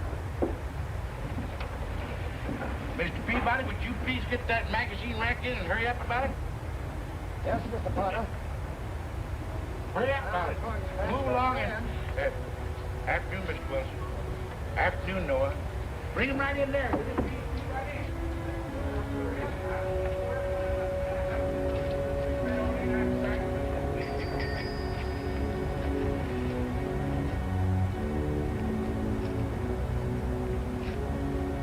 What does the law say about this kind of murder? Is it the same as killing a man? It ought to be. It's just as bad. Forepaw's muddy. No mud on hind. Dry leaves mixed with the mud. Red must have been digging somewhere in the woods. Have you any idea what for, Mr. Wilson?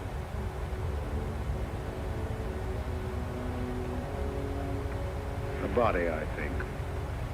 Meinecke's. The little man. Then...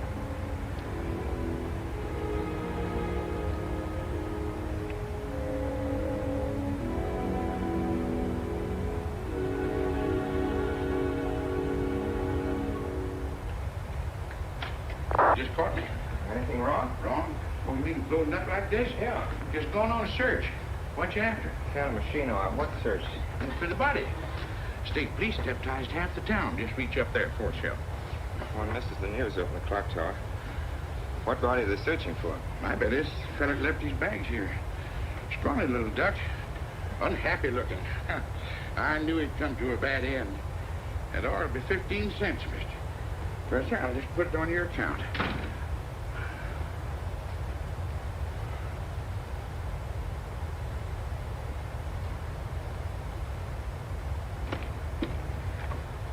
Oh, Sarah told me you're up here. Well, why are you packing? Are we going somewhere? We aren't, dearest. I am. What are you talking about? As a rule, men leave their wives because they don't love them. But I must leave you because I do. Oh, you won't object once you know the kind of man you've married.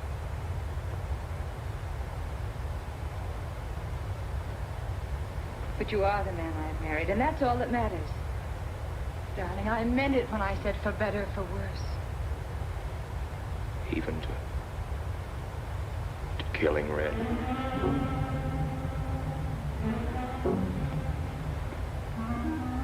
You couldn't. It was an accident. No, I meant to kill him. Murder can be a chain, Mary, one link leading to another until it circles your neck. Red was digging at the grave of the man I killed. Yes, your little man. You killed him? With these hands. The same hands that have held you close to me. Now are you satisfied to let me go? Why? Why did you do it? I'd have given him all I had, but his dreams were far grander. He knew that your father was well-to-do. He knew that Justice Longstreet would be glad to protect his daughter from any scandal by paying a few $1,000s. Oh, Mary, I should have gone away and lost myself in a world where he can never find me, but I loved you, and I was weak. Darling, if one of us goes, we'll both go. You would have shared half my trouble if I'd had any. Charles, what is there to connect you with that man? Nothing, actually. You're the only one that knows I knew him. Well, then you need have no fear. If I'm the only one who can speak. But Mary, in failing to speak, you become part of the crime. But I'm already a part of it. Because I'm a part of you. But you shuddered the first touch of my hands as though it was the touch of death. It's nerves. Oh, hold me close, Charles. Hold me close. Mr. Peabody, you go back to town with the sheriff and open up the coroner's office. Yes, I knew sir. darn well it was the same feller. Of course, he's changed some. Being buried in the earth does it. Evening, Mr. Wilson. Evening, Mr. Potter. Evening, Noah. Evening, Mr. Potter. Mess, ain't it? What do we do about Mary? We can't leave her alone with him now, do we know? Well, she realizes now that whatever story he told her about Meinecke was false. Noah, I think your sister should be ready to hear the truth. Charles, will they make me look at the body? I shouldn't think so. Because I couldn't do it. I mean, I don't think I could. See, I've never seen a dead person.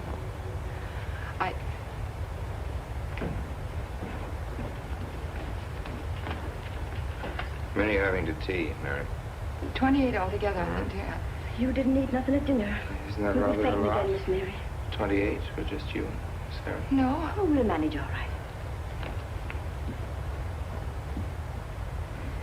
But suppose I should... Should what? I don't know. Only know I'm terrified of seeing anybody or being seen. Mary, you must get tight hold of yourself. If you're determined to go through with this thing, you must know beforehand exactly what you're going to do and say at all times. Perfect naturalness at all times. Now, darling, listen to me. Darling. I am prepared to go to the police. It's your father, Miss Mary. He wants to talk to you. Yes, thank you, Sarah.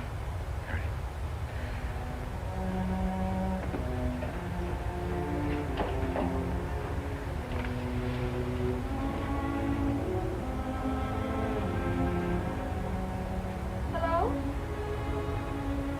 Yes, I think so. Just a minute and I'll see. He wants me to come over. Did he ask me to? Said he wanted to see me alone. There's nothing unusual about a father wanting to see his daughter, is there? Is there? No. All right, Adam, I'll be right over. Don't you think that's rather strange? Strange? No, not strange. Tell you what I'll do. I'll go over to the church and work on the clock while you're with your father. And you can by and pick me up later.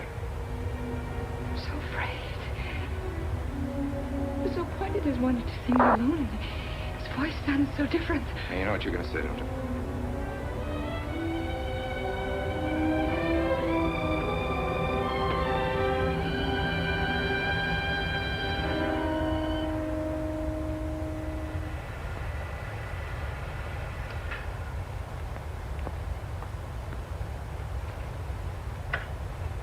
Come in, Mary.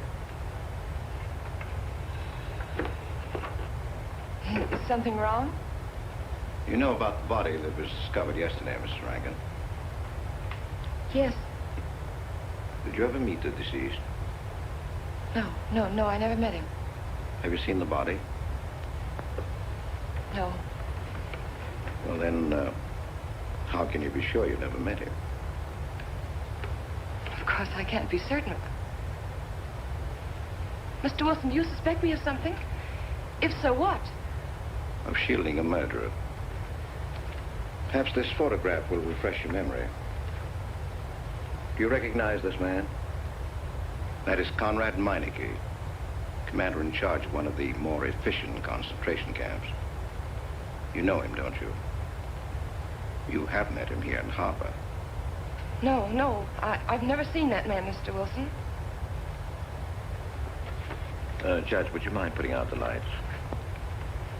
I've been showing your father some films, and I'd like you to see them, too.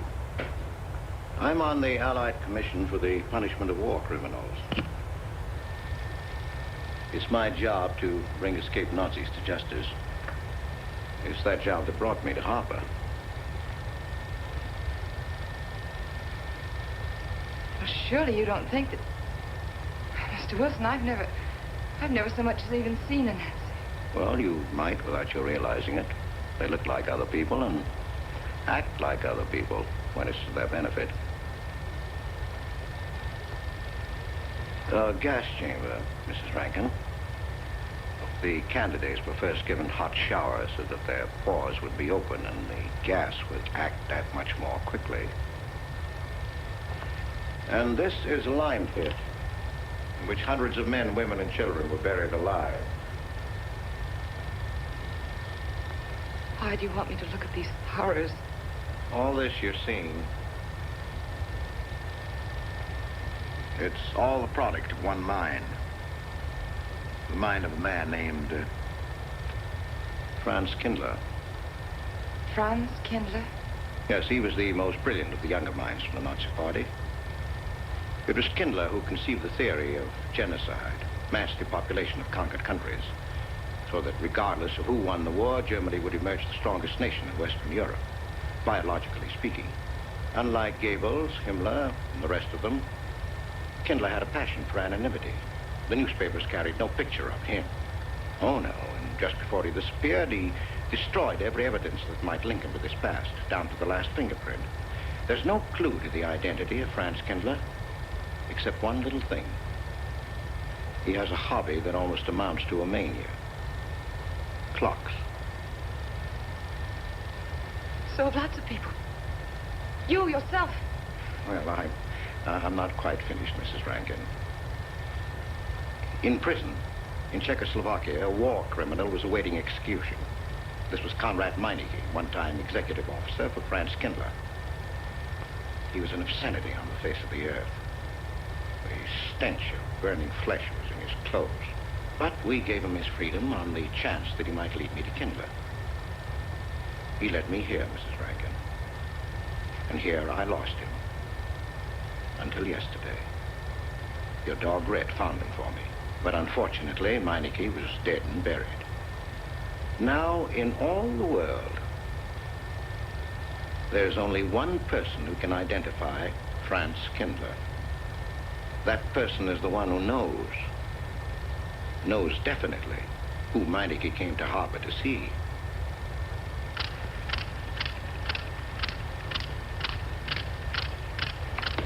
No, he's not an Nazi. My Charles is not a Nazi. You were at Rankin's house during the afternoon of the day. Where? Rankin's house. Oh, yes, yes. Did anyone come while you were there? Not that I remember. Now, try hard to remember. It's not so long ago. Only 2 weeks. You were hanging curtains. No one came. Were you alone all the time? No. Who else was there? Charles. He came right after his last class, and we were together for more than an hour. You had nothing to link my husband with this man, Kindler, except a wild suspicion. It's a ridiculous suspicion. You're trying to use me to implicate him, and you can't. You can't involve me in a lie. That's all it is a lie. It's a lie, you know. It's a lie. It's a lie. Mary. Wait a minute, Mary.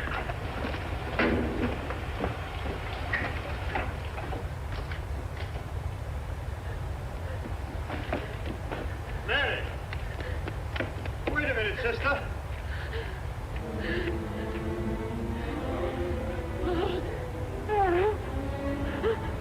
That's better.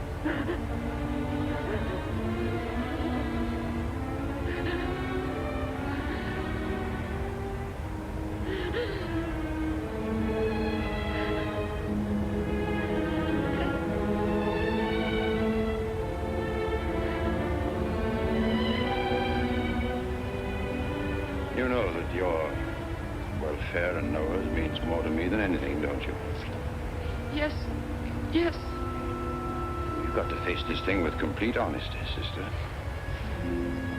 Your entire happiness may well depend on your telling me the absolute truth.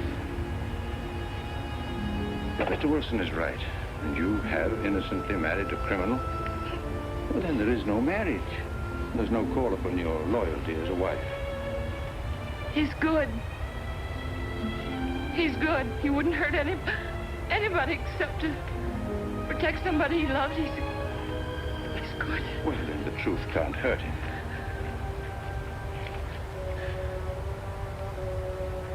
Charles was not with you that afternoon, sister. I remember you saying so when you came home. You're against him too, Adam. Yes, you are. You've never liked him. That's why you don't believe me now. Leave us alone, Adam.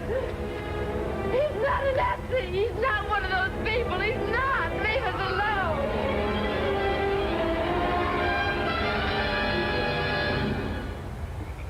She has the facts now, but she won't accept them. They're too horrible for her to acknowledge. Not so much that Rankin could be Kindler, but that she could ever have given her love to such a creature. But we have one ally, her subconscious. It knows what the truth is and is struggling to be heard. The will to truth within your daughter is much too strong to be denied. Look here, Wilson. If he's not Charles Rankin, we should be able to expose him without too much difficulty. I'm not interested in proving that he isn't Charles Rankin. I'm only interested in proving that he's Franz Kindler. How do you propose to do that?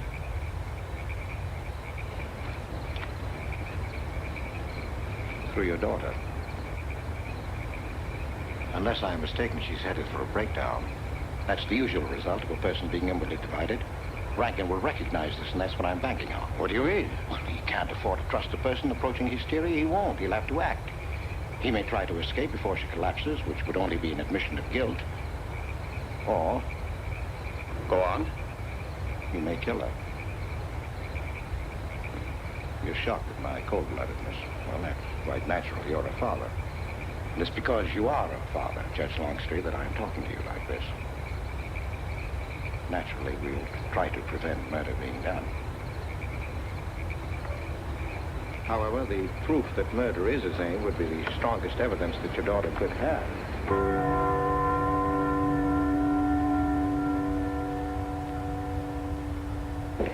Charles!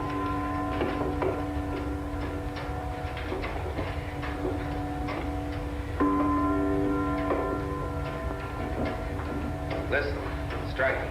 100 years after more than... It was a trap, Charles, just like you said. Mr. Wilson was there. He tried to tell me that you were a Nazi. And I was supposed to believe it. Imagine you being an escaped Nazi.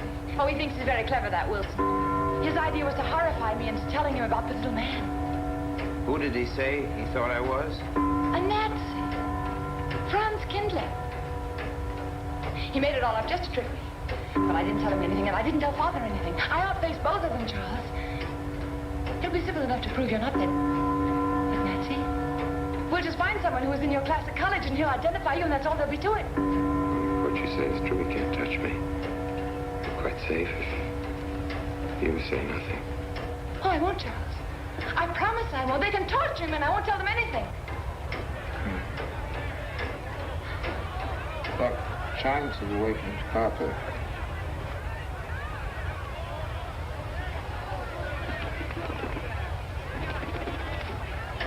We must go down and greet them. You must act naturally. Smile at them, you understand? Are you all right? Yes, I'm all right. We'll face them, darling. And when she struck that angel-starred marching, it was a sight to behold. Professor, you sure knocked it off. My hat's off to you. Congratulations, Mr. Rankin. Won't the rector really like it? What I want to know is, if she's going to chime all night long, how's the body going to get any sleep? We'll face them, darling. All of them. Them chickens of yours are going to be on and off roost every 15 minutes. Sarah, I've told you I want these curtains drawn. I don't like the sunlight streaming in. It's bad for them. Mary, that's rubbish and you know it. Up at the other house, we never closed the curtains. That has nothing to do with it. This is my house, and I want them drawn. Well, suit yourself, then. It's going to look mighty gloomy for the party. Is it that time already?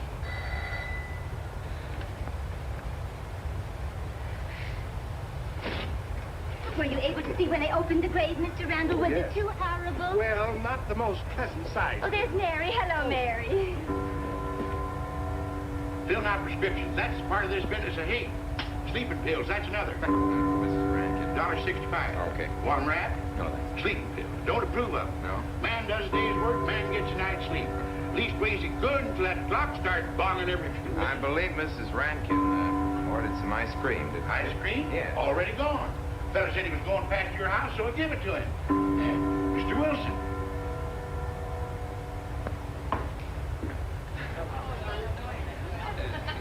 Mrs. Rankin.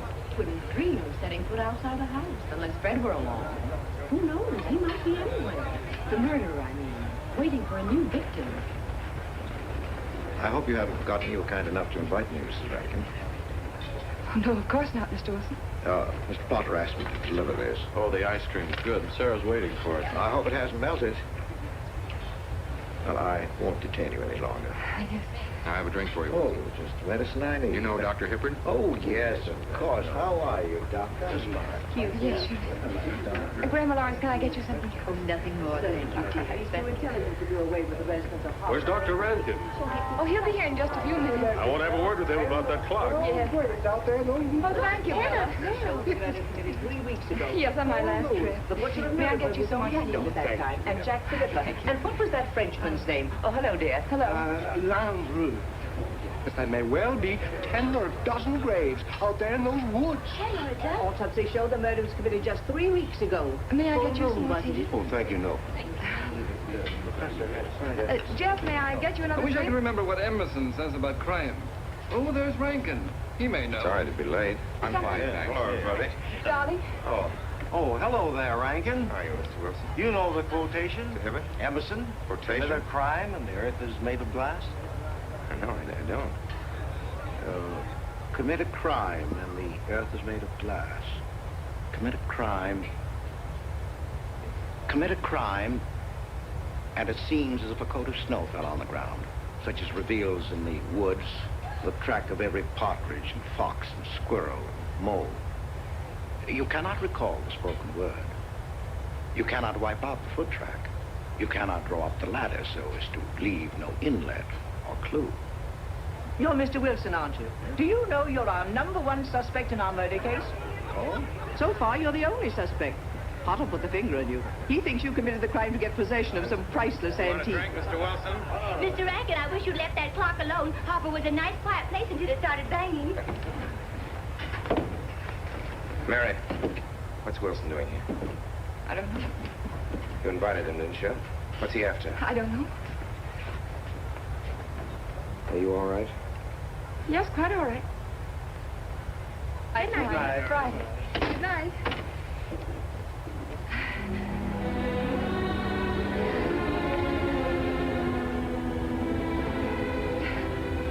May I help you, dear? No!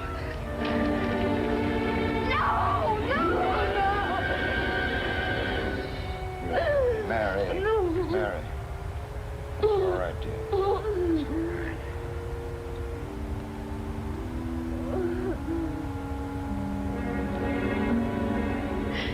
It broke, and the beads fell all over the floor. He took her upstairs. When I left, I could still hear her crying. Well, the floodgates have opened. Her subconscious is almost won. From now on, we must know every move that Mrs. Rankin makes. She's never to leave the house unless I know where she's going. If for any reason I can't be found, she's to be detained, no matter on what pretext. Understand, Sarah? Don't worry. She won't get by me. When she snapped those beads, she signed her own death warrant. We're carrying her life in our hands. Every time she walks on a slippery sidewalk, is near something that can fall, drives an automobile, anything that could result in accidental death, her life is in danger. Yes, Judge. She won't get by me.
Good afternoon, gentlemen.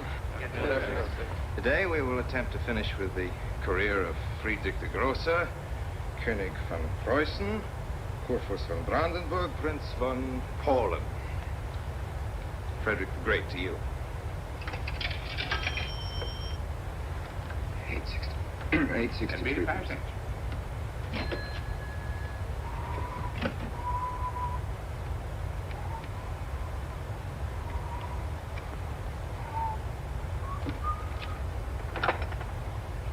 Hello? Oh, Mary. Mary, this is Charles. Can you hear me, dear? I can't speak very loudly where I am, but I want you to understand this. Something very important has come up. You must come to the church immediately. The church tower. Understand? Yes, I understand. I don't want anybody to know that you're going there. Mary, don't tell anybody you're going. Go to the church tower and leave your car in the rear and come in through the back door. Okay? Right.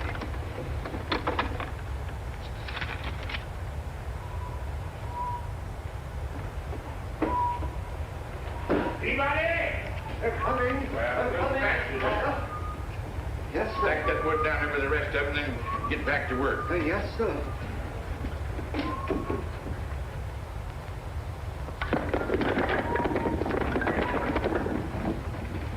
What's that, Mr. Peabody? Gone someplace? Where to? Well, I asked you where you was going, Miss Mary. I heard. Well? Sarah, you seem to forget I'm no longer a child. I'm a married woman. Well, you ain't been married very long. Wait, Mrs. Rankin. What is it? I'm in a hurry. Well, you don't need to go biting my head off.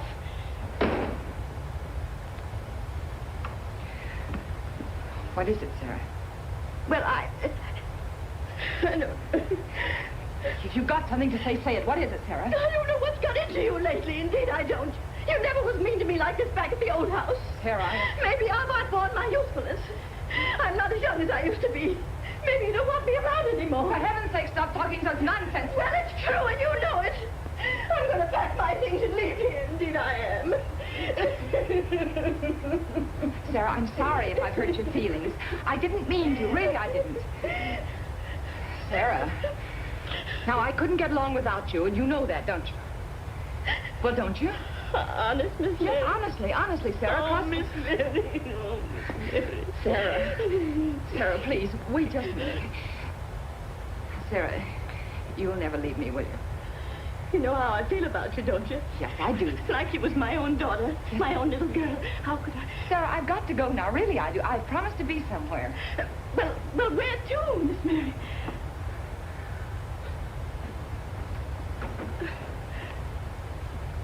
Stop fussing, Sarah. It's a secret. Oh, Miss Mary! What's the matter? Sarah, what's the matter? My heart. I can't breathe. Pain. Oh, no, Miss Mary, please don't leave me. No, don't leave me. Lie right there and keep quiet. Keep quiet now, Sarah. Maybe I'm dying. You're not dying. Stay with me. I won't leave you. 130, please.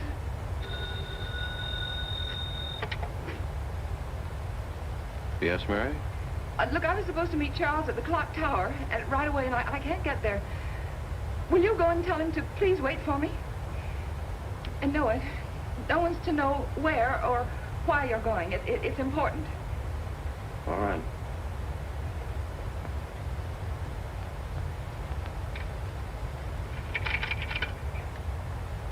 $238, please. Hello, may I speak to Mr. Wilson? Looks like it's coming up for snow. Yes, that's right.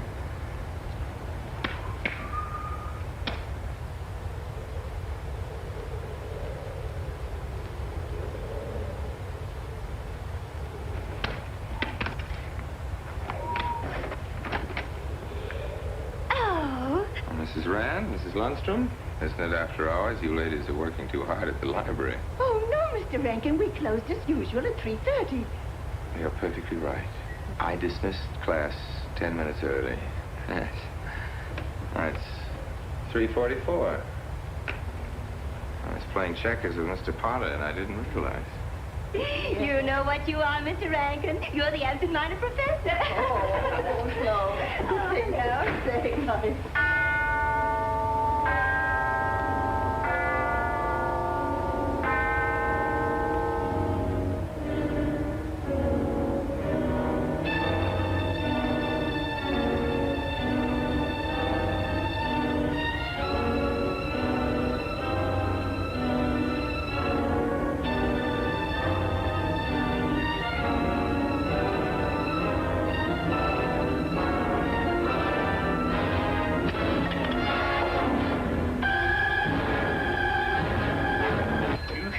Lucky today. I am. You sure are. Good afternoon, Mr. Potter. Good afternoon, Mr. Hill. I'm sorry, Mr. Potter, I can't find him. What? The yearbook. It's right over there by the mittens.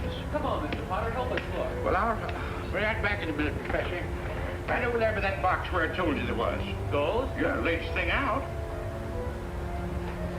How much do you want for 85 cents. Well, that's an awful lot. Well, they come high this year. You want this thing? Well, I'll keep it. You know, Mr. Potter, you're a bad influence. I intended to only spend a couple of minutes. You made me spend the whole afternoon. Look what time it is. Yeah. I'd like to get even. It's your move.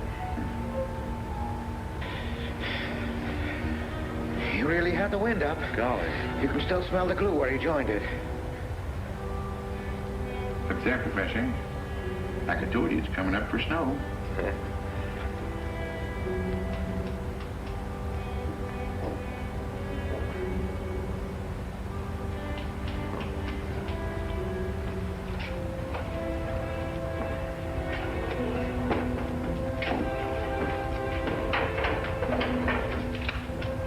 Look here, Professor.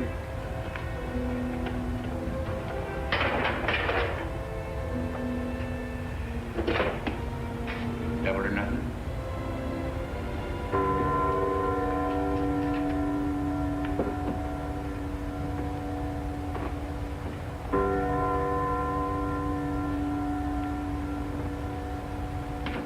Afternoon, Mr. Potter.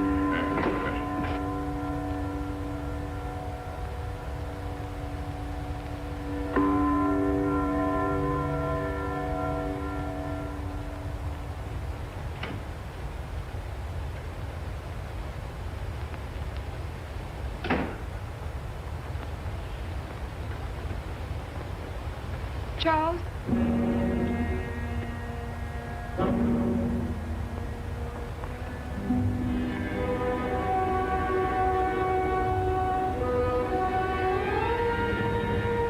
He didn't go to church. No, Sarah. Sarah? What about Sarah? Well, just as I was leaving, Sarah had some kind of an attack.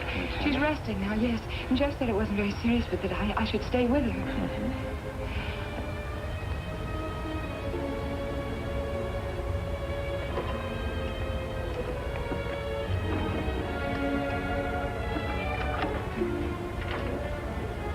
What's the matter, Charles?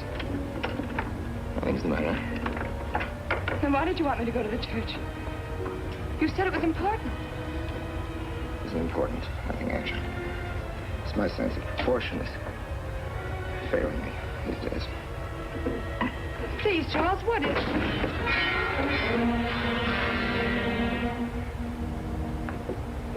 I'm sorry. I've just begun to feel a strain. You see, I have my weak moments, too. I'll tell you in my own good time. They found out anything more? No, nothing is I can find out, unless you. No, I haven't seen anybody all day. I've been in my room. There's a rumor going around that there's an arrest to be made. My headaches. The incident of the beads yesterday made me doubt your strength. I thought maybe you'd gone to your father and told him something. If you had... You didn't have to be afraid. No. Why did you tell Noah? Hmm? Why, what about? Did you see him? No, why should I see Noah? Well, did you come here directly from the church? Am I being cross-examined? Well, no, but when I found I couldn't leave Sarah, I called Noah and told him to go there and tell you I was detained. I told you not to call anybody. Oh, but surely Noah... Call him and tell him not to go. Well, I can't. I talked to him over... Call him, I say! He's gone! If he dies, his blood will be on your hands. Wait a second. It's your meddling that's done this. It would have been all right if it wasn't for you. To let you had to be here. On that day. Hanging your stupid head! Going Noah! Did you kill Noah? Yes, if he goes to the church and climbs up that ladder!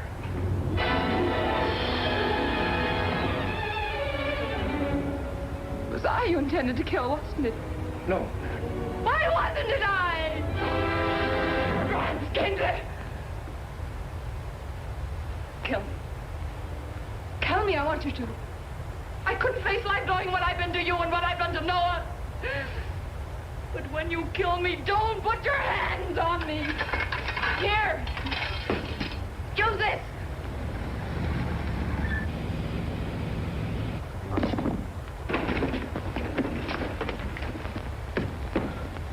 Mary.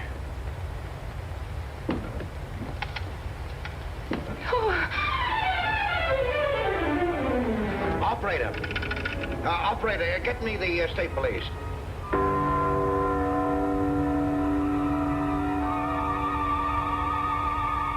Yes, the roadblocks are up. We're watching the railroad station, and he isn't hiding in the woods.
Well, if he is what I think he is, it's going to be easy. We'll do everything possible to bring him back. She's gone, Mr. Wilson. She's not in the house. Clock tower? I don't know. Well, if that's what he's hiding, if she gets there before us... What'll we do? Call Captain Samuels and the deputies. Get all the help you can. Where? Ouch. The church. What about you? I'll get there.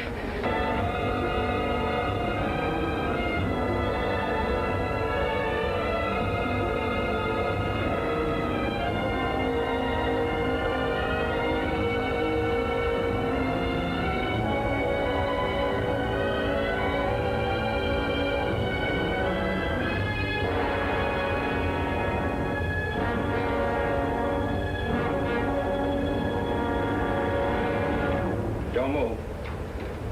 I have a gun. You don't need it. I'm alone. What are you doing here? Lift me up.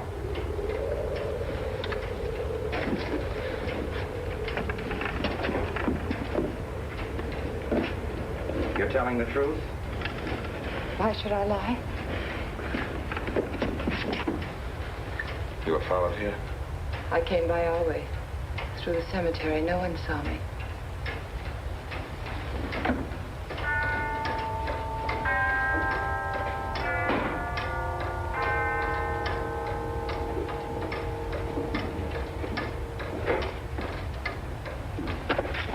I needed the excuse.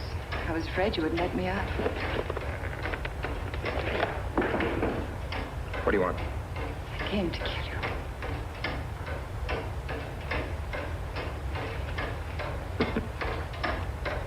No, Mary, it's you that's going to die. You were meant to fall through that ladder. You're going to fall. I don't mind if I take you with me. You are a fool. They searched the woods. I watched them. Here, like God, looking into the lands. I'll hide in the woods. They won't search there again. A day or two, they'll be sure I got out of When town. they find me, they'll know you're still here. But, darling, you're on the verge of a breakdown. Now you've cracked. Why else would you leave your bed? Found to an empty church door in the dead of night. Any child could see you'd wind up killing yourself. Killing is what led you here. It won't help you now. Look out the window. Look! Well, that's an old trick, Mr. Wilson. A very poor trick. Tricks. That's all you know is tricks. I don't need any tricks. No matter what happens to me, tricks won't do you any good. You're finished, Herr Franz Kindler.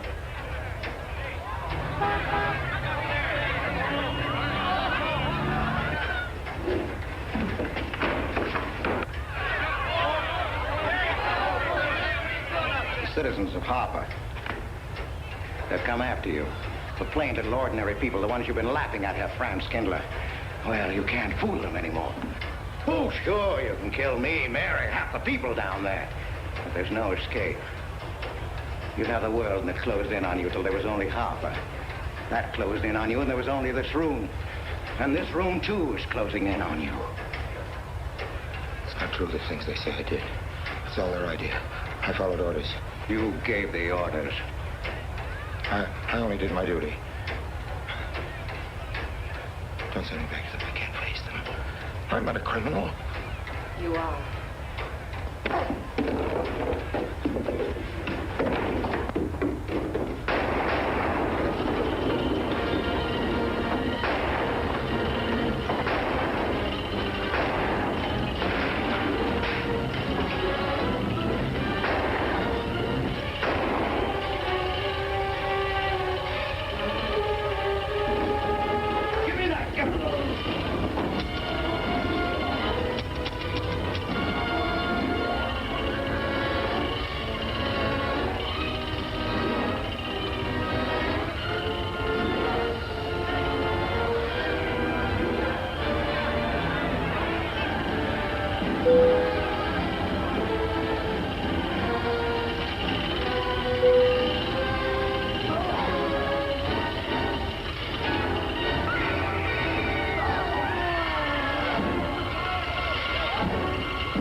Let me give you a hand. No, thanks. Hi, what happened? V-Day in Harper. Don't get that. Come on down. Oh, not till you get me a new ladder. I've had my ankle busted and my head cocked. From here on in, my friends, I'm taking it easy.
And don't forget, folks, when you goes to the polls today, a vote for Popeye means free ice cream for all the kiddies.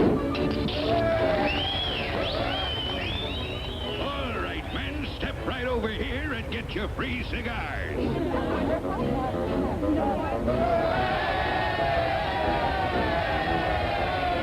And what we need is bigger elephants in all our zoos. Oh, my gosh.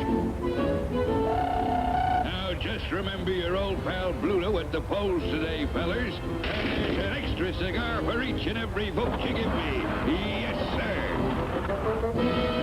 And furthermore, I promises 2 cans of spinach for every pot. Here's me past record, folks, which speaks for itself. You double-crosser. Steal my voters, will you?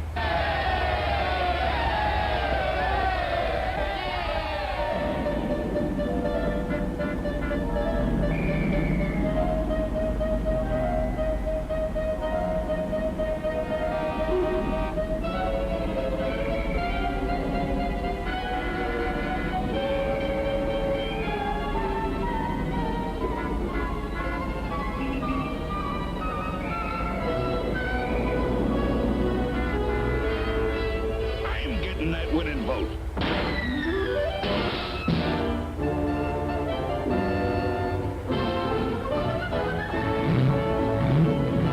Guess I'll do over the White House in canary with green trim. Get off the road, son. You're blocking traffic.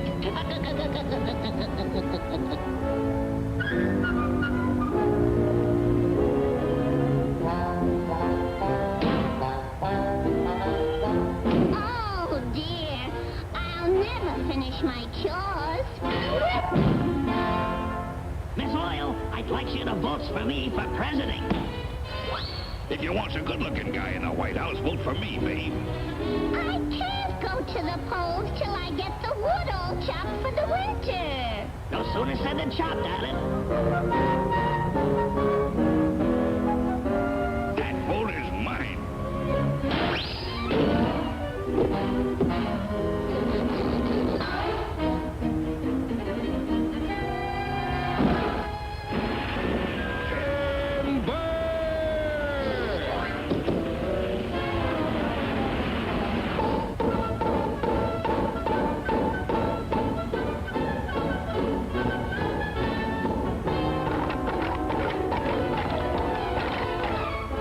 Now, will you vote for me? Well, the field still needs plowing. Okay, Olive.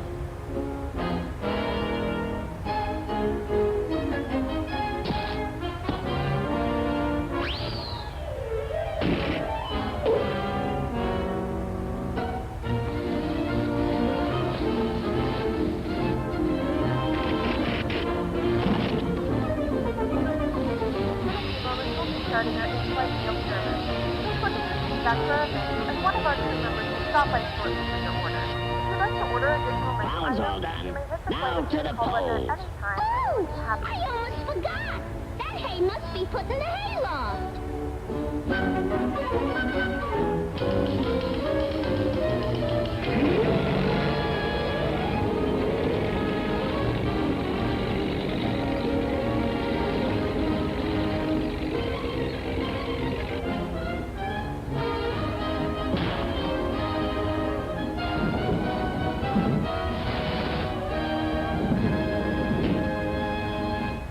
The chores are all finished, Olive. Shall we goes to the polls? Popeye, I'm casting my vote for you.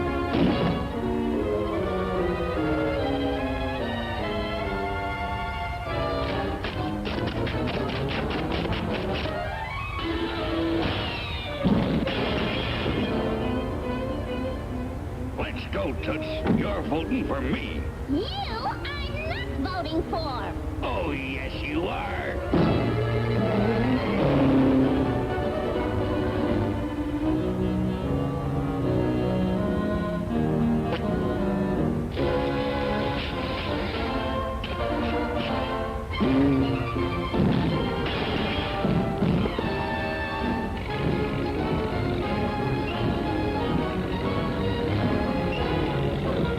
I'll never, never, never, never ever vote for you. Get in there, babe,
give you a good trimming. Yeah, and I'll bet he ain't kidding either. The pip-pip with a drip-clip. The rinky-dink with a stinky kink. A victory haircut. What can I lose with a victory?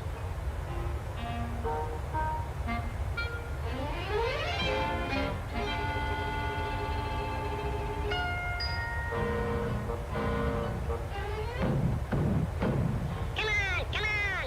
How about a little service?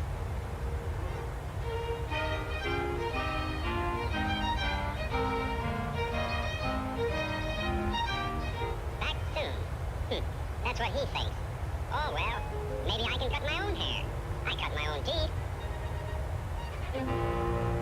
Now, let's see. Where do I begin?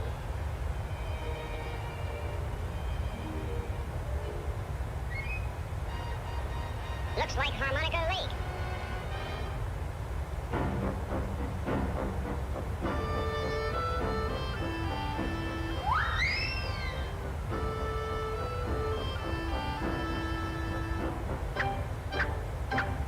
Well, what do you know? Sitting bull. What do you have, chum? Huh? You want quick shampoo? Okay, turkey head.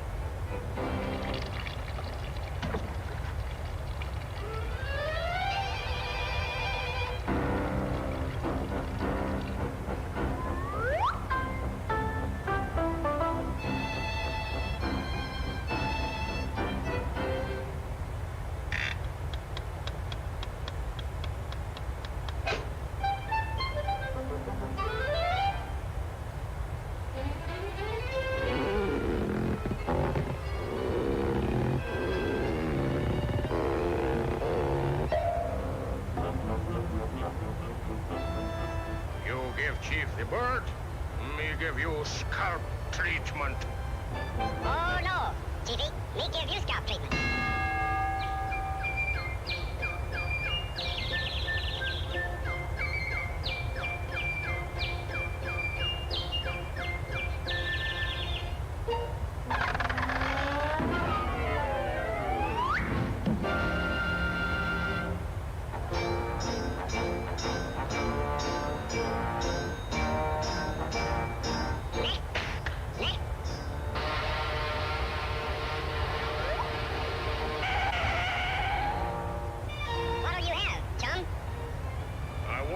For to give me the whole works figure out.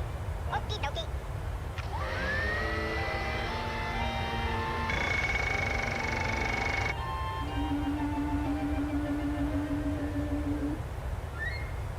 Remove the hat. Dope.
Raso riflettimi l'anche dei forbici al mio comando, tutto qui sta. L'anche dei forbici, raso riflettimi al mio comando, tutto qui sta.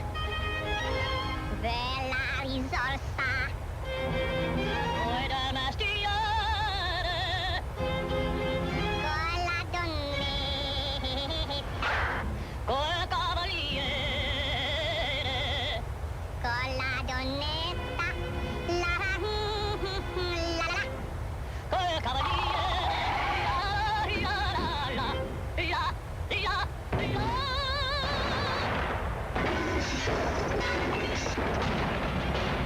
Tutti mi chiedono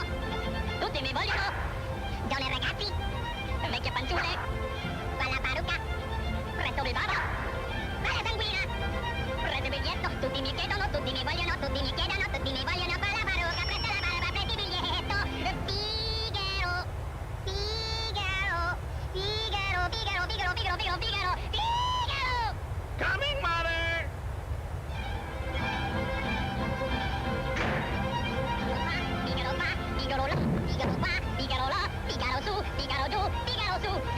Pronto, prontissimo, come ne sono fatto della città, della città.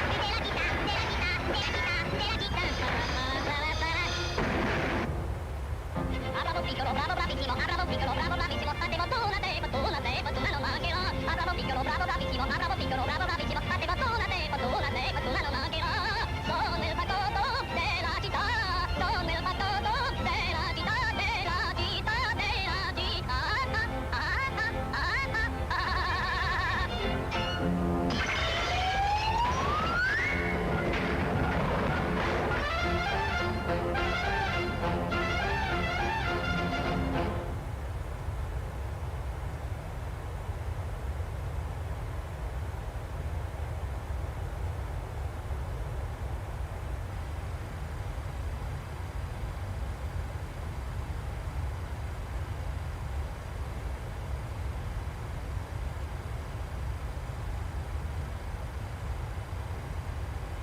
I hope you've enjoyed the flight so far. We're getting closer. Top of descent's only about 130 miles away. Let's take a look at the weather. It's a little dated. We haven't got an update yet.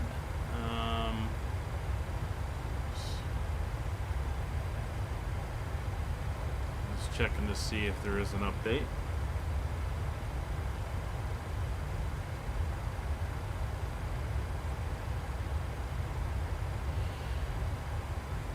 No, it's still just over an hour ago, but winds seem to have gone calm. 12-mile visibility, broken cloud at 3,300, broken cloud at 5,000, broken at 23,000, 7 degrees. QNH of 3052. We'll dial that in, get that ready. It's a fairly high pressure system in the area. It's 3052. And looks like there may be some thunderstorms eastwards of the airport.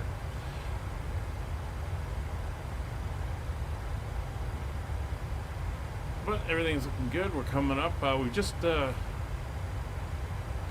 Portland over to our west here under the clouds. It's over this way. See the mountain there? And then we've got Seattle coming up past that.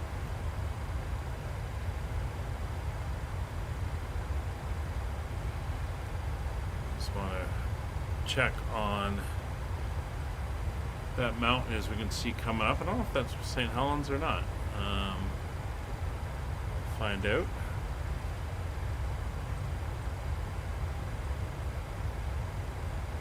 Mount Rainier. That's it. They're off in the distance.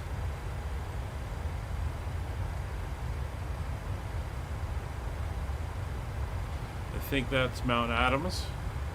And then that's Mount Rainier, a big national park in there.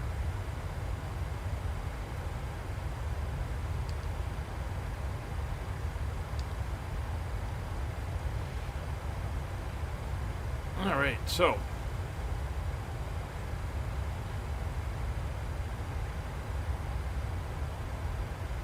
let me get rid of the in-flight map for a second.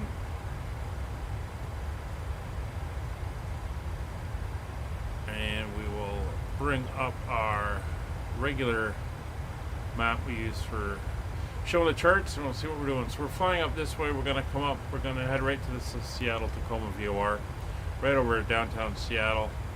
We'll be making a turn to a slight right turn, heading more to the north, heading up towards the PAE VOR, and that is where we're going to enter in. As you can see, we're going to come through across Payne, down here on the approach to Bezoff. We'll get to Egret, and then up to the YVR VOR. We're going to make a left turn, heading out over the water here, and once we're out about here, we're going to make the right turn, and that right turn is going to bring us into the ILS. I don't think we're going to need the Cat 2. The clouds seem to be above our platform altitude, So we'll be flying out this way. We'll make that turn in. And we'll come in, pick up the 3,000 feet, pick up the ILS and land. Once down on the airport, we'll probably be getting off D1 or D3, and then we're going to taxi up onto the apron here. And as mentioned, we're going to be parking down here on the southern gate, 17, 16, 15, 14, in that area of gates there. So that is our plan as it stands at the moment. So we start getting ourselves ready. So destination weather we have got, arrival data. We will come down here and set.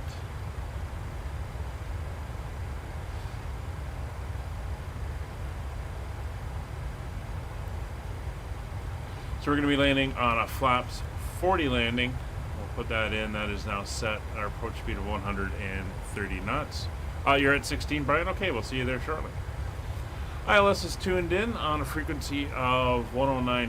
I'm going to go back to the chart and confirm 109.5, the India Victor Romeo identifier, and a heading is 083 degrees, which is all set up in there, good and ready to go. Wind correction of +5. So we're going to do 130 +5, so 135 knot approach speed for today's landing. Back into cruise mode there. That's good. Radios are set. 122.8. We are good there. And we're going to come in here and set our course here to 83 degrees. And we're going to come down to our nav radios. Again, make sure they are properly tuned into the ILS frequency of 109.5. So 109.5. And on this side, we're going to put in the CYVR VOR of 115.9. And I'm going to give them a heading of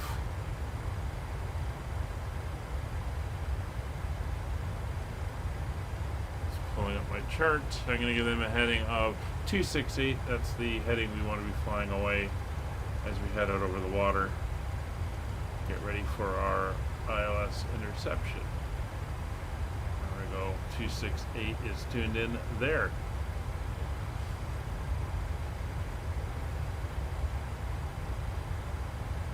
Heading will turn to 183 as well.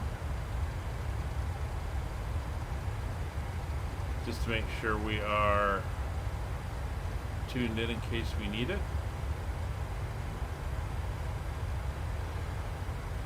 And our missed approach altitude procedure. Climb 420 feet heading 083, then right turn 2,000 feet heading 113, then right turn direct to the CYVR VOR at 6,000 feet. So that is fine.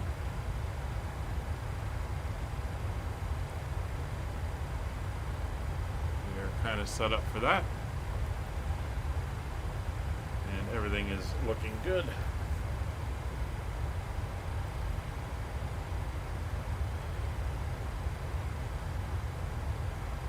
I'll do a quick check on fuel. We have 4.2 tons on arrival into Vancouver. We should have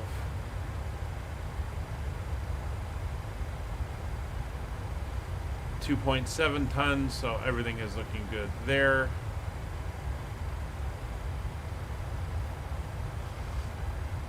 You see that cloud starting to build up ahead of us.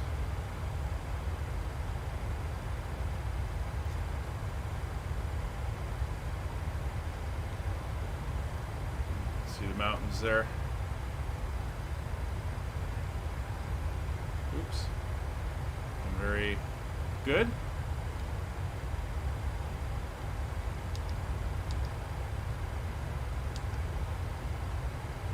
All right. So we're at 80 miles to the top of descent. Landing altitude we have to set. Don't want to forget that. 13 feet, so we'll set it to 0.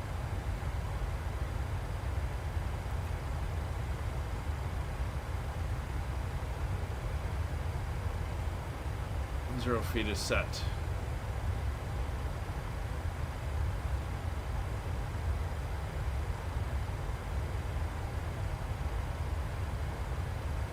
And everything else is looking good.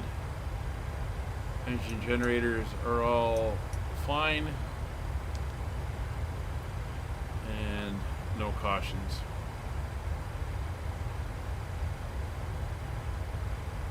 You see we'll have throughput 3, so we're about 7.7 tons over our predicted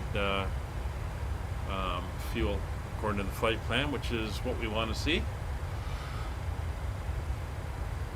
It's better to have a little bit extra than be short.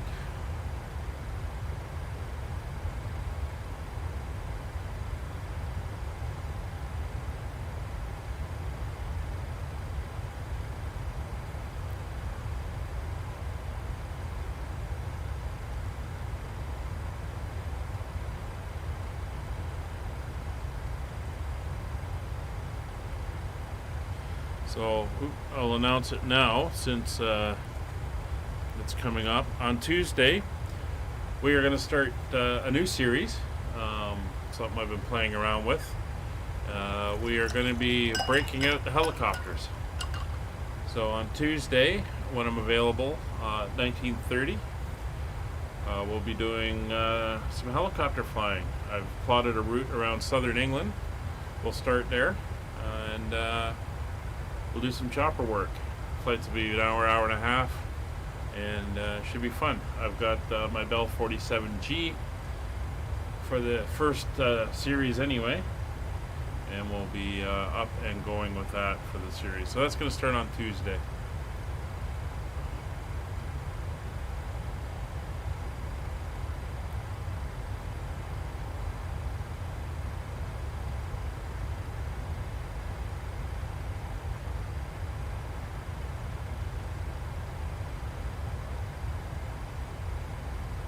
Coming up for Seattle.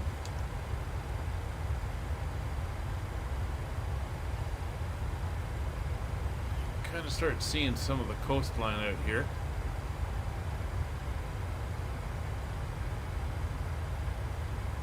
That may be Vancouver Island coming into view.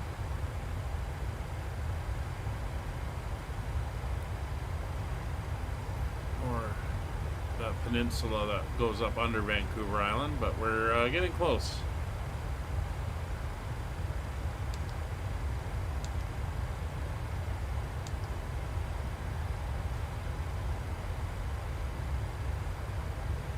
Alright.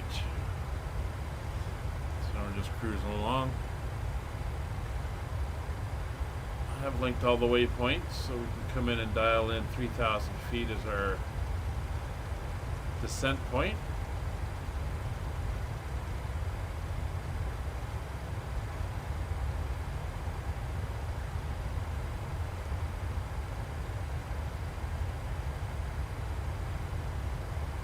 There are some restrictions. You can come down to the legs.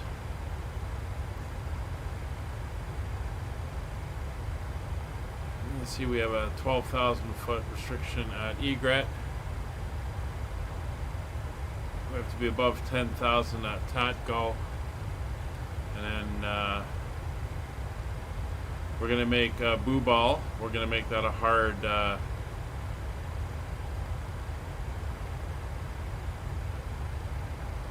hard 3,000, and that will set us up for the intercept.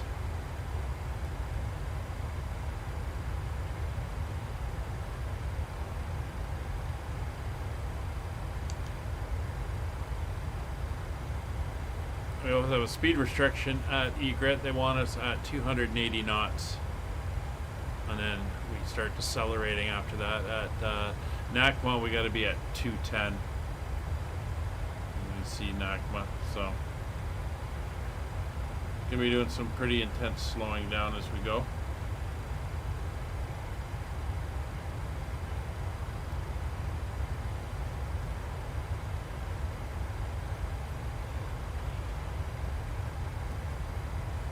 So information about the helicopter stuff will be posted on the Discord, which reminds me, for anyone watching, if you want to come over to the Discord, links are in the description. I'll throw it into the chat.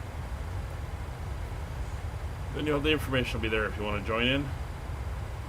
As per normal, all of our live streams are open. If you want to come and join us, Wednesday nights are multiplayer nights, and everything else is usually on VATSIM. Although the helicopter flights on Tuesdays will be multiplayer as well. And you're more than welcome to fly along. Also, if you need any help with the aircraft that we're flying in these series, as I sometimes do, there's more than enough people around that have an idea of how they work to be able to give you a hand. And with the sim in general.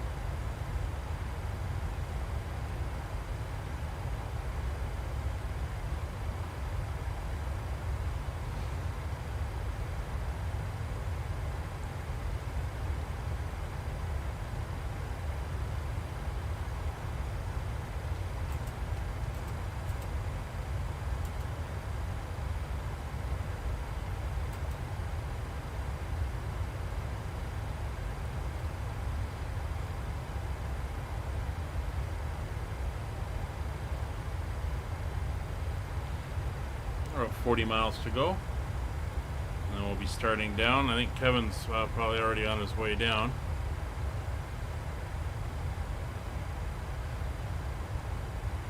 Should be looking good. We want to let our indicated airspeed get up to 280, and then we'll peg it there and let the aircraft descend at that speed. And that way we'll be doing the 280 when we hit egret.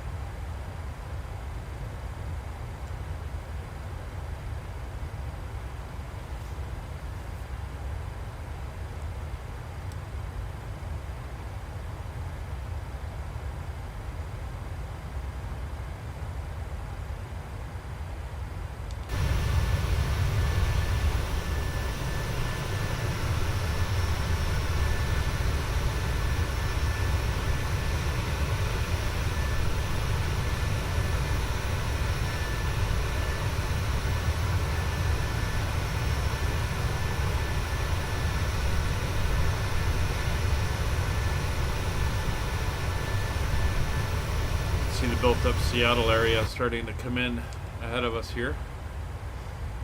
So we're flying up, a lot of water and stuff out there.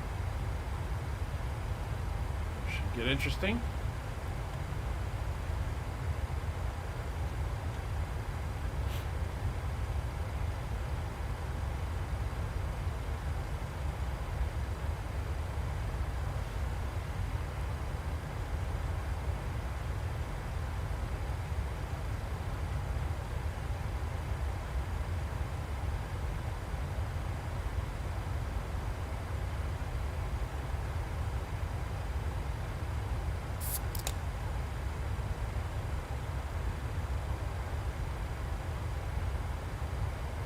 From the flight deck, this is your captain speaking. I don't normally point this out, but if you take a look outside, we're over a pretty interesting landmark.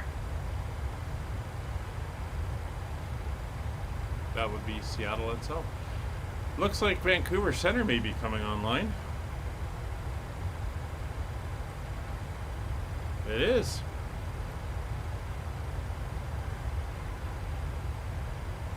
So 1137. Dial that in. Or 113 or 133? 1337.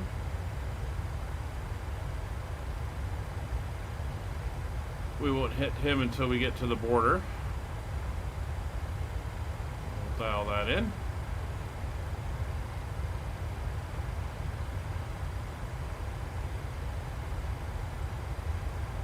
So hopefully it won't interrupt our approach too much as we come in.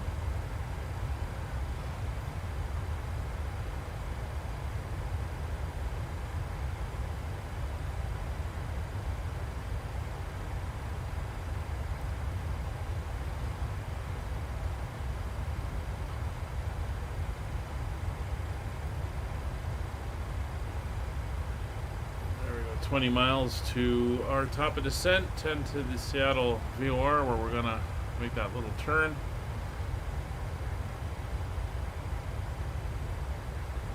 And we'll be starting down.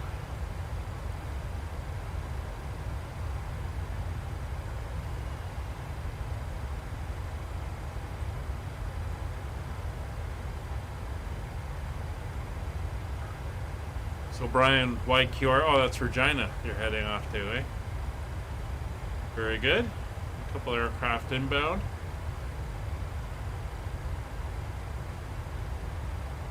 Couple going out, so not too bad.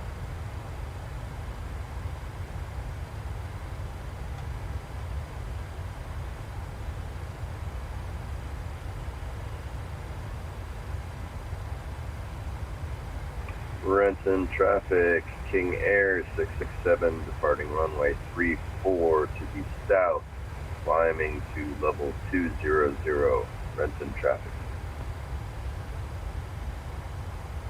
Renton.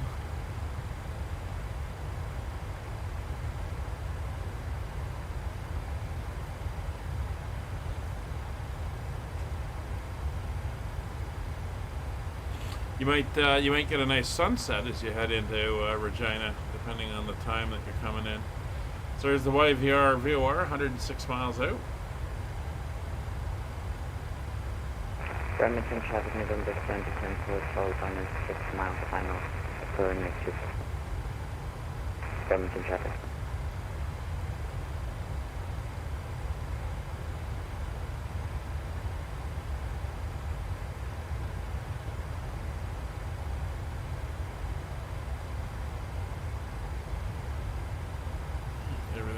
Looking good.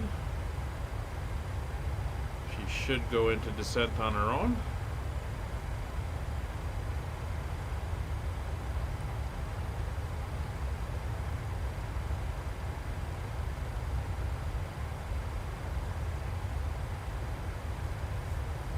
That's roughly when I should be landing, or just before that, probably. So, not too bad timing. Yeah, those passengers taking forever to get loaded in. Got a good headwind most of the way here. That's extended the flight time out a little bit. Although it did say a 3-hour flight, so we're not doing too bad. I started it late, so I'm actually about 2.5 hours at the moment. Maybe 2:35.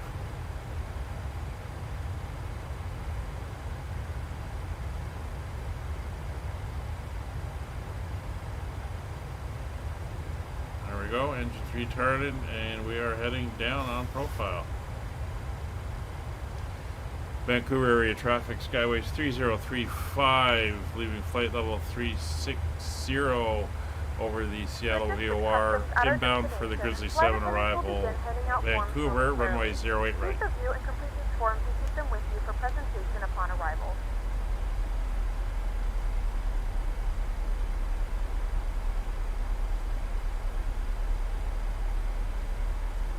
Alright, so flight crew is handing out the customs cards, which don't use anymore. Everything's electronic. There's the speed creeping up. Set that to 280. Let the engines hold us there.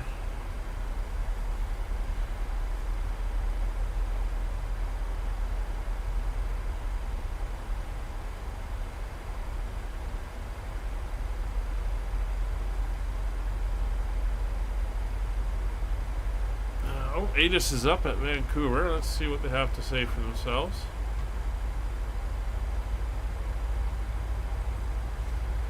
Vancouver Information Alpha, weather 12 miles, 220 at 5 knots. Oh, they've switched runways.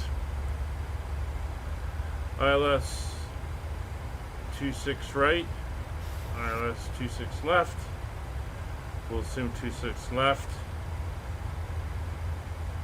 Landing runway is 26 right primary, okay.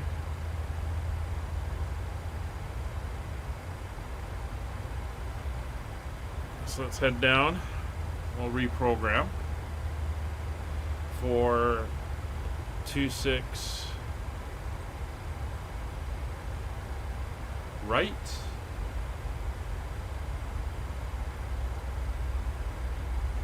ILS 26 right, and on the Grizzly 7. I'll take a look at that one. We are going in at PAE. And it's probably going to end up being vectors.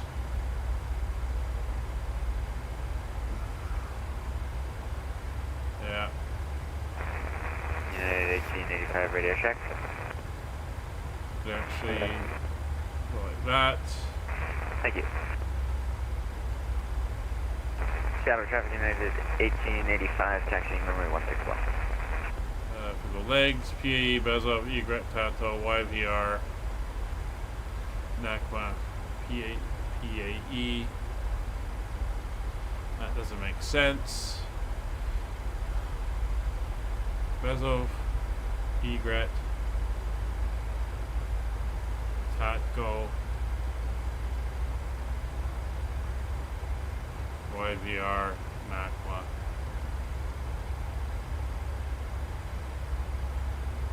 No, we're going to take you, and we're going to go there. Use that Egret, Govan, Ovbin, Kepke, Pesmo Vector, Goran. Okay, that is now making more sense.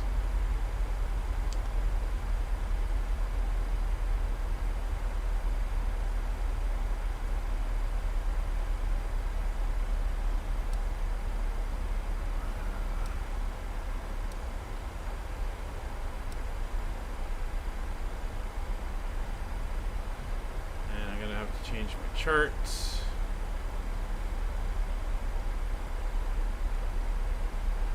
ILS 26 right.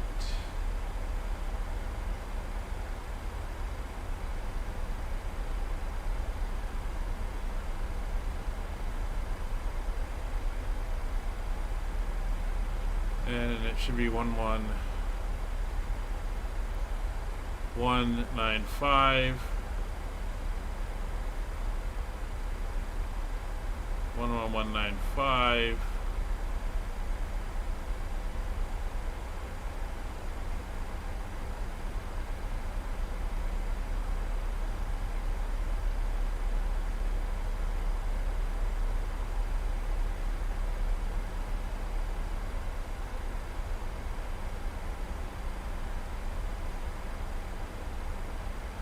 And a heading of 263.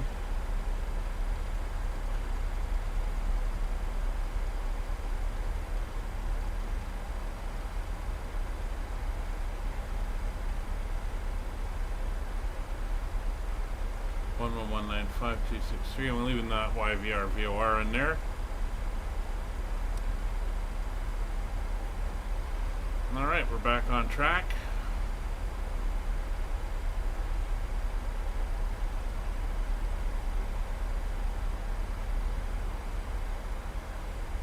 I'm gonna switch over just so I can listen. Thank you, and if it's okay, I'm going to step away for 5 minutes, and then I'll be back for the duration for 7226. Alaska 7226, yeah, no worries, that's approved. Call me when you're back. Wilco for Alaska 7226. All right, so we're reprogrammed for the primary or priority. Wish at 19 Tango, descend 3000 unrestricted. If you'd like a bit of a shortcut, I can offer you a direct descent to. Send 3000 unrestricted, and what was the waypoint for direct again, Mr. Wanatago? Wish at 19 Tango, would you like a direct to Pemsu, or is that going to be too much of a shortcut for you? No, I can take a direct to Pemsu and Wish at 19 Tango. Okay, Wish at 19 Tango, proceed direct to Pemsu. So direct Pemsu for Wish at 19 Tango.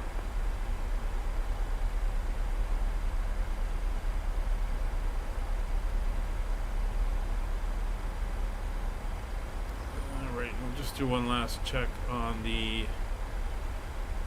pressure. 3051.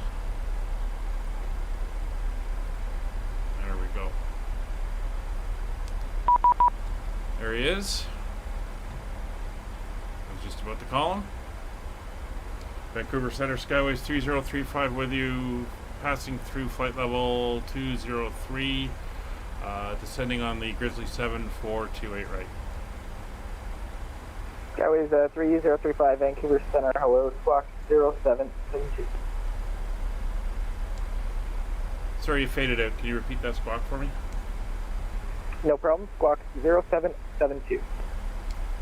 0772 for Skyways 3035.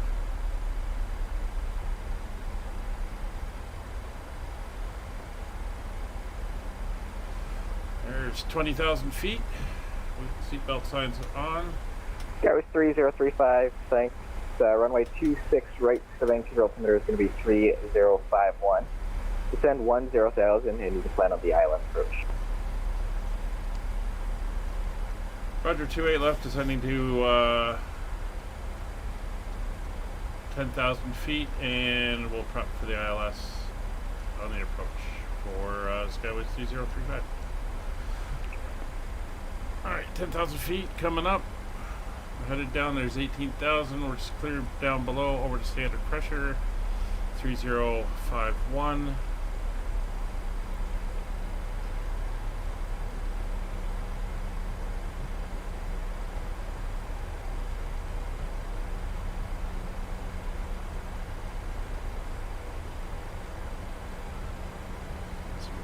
We're a bit high.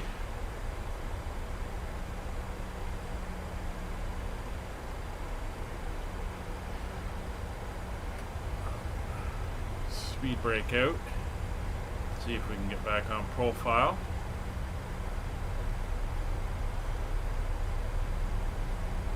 We got a 10,000 floor at egret. There we are. We're coming back on profile.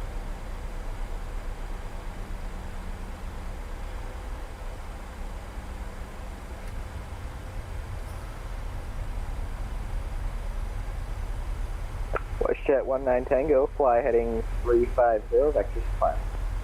350, vectors plan for Japan, take off.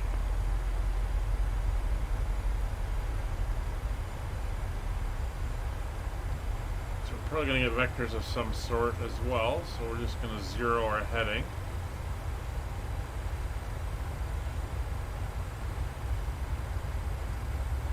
Trying to maintain that descent.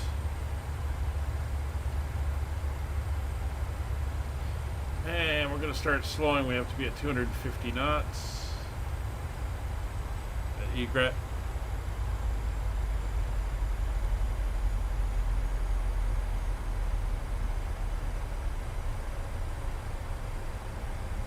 Speed coming back. Vancouver Airport's off in this direction. There's the islands in the sound here around Seattle, and Vancouver Island's off behind the clouds there.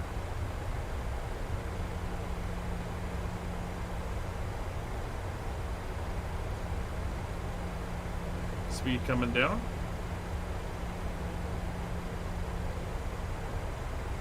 Jet 19 Tango, turn left heading 290, you're cleared the ILS 26 right approach. Left 290 and cleared ILS first 26, confirm for Western Mountain, take off.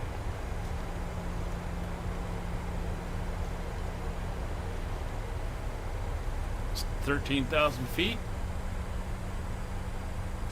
250 knots. Skyways 3035, proceed direct Pemsu, descend 3000. Direct Pemsu 3000 for Skyways 3035. So there's 3,000 feet.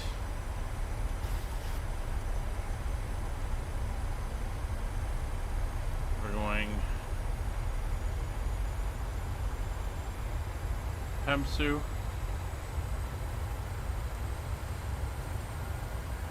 And we're going to bring the speed down to 220.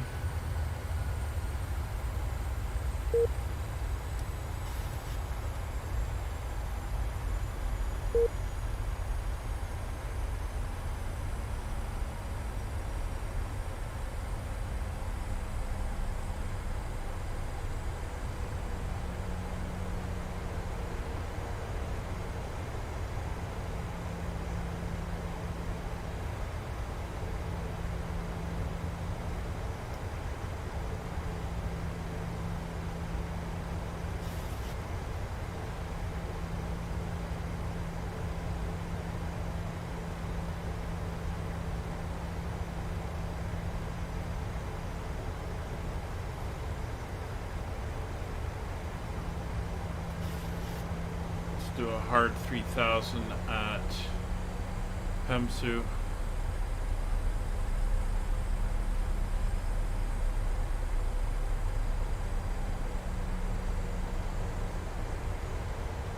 Full speed brakes out.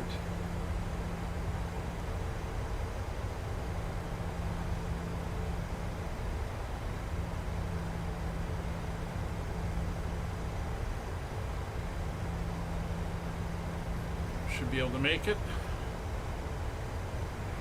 Jet 19 Tango to Vancouver wind, 2205 for the land. 10,000 feet coming up, landing lights are on, turn off lights are on, taxi light off, strobes are on, seatbelt signs are confirmed. They in the cabin just to let them know. 263 is set. 11195 is dialed in.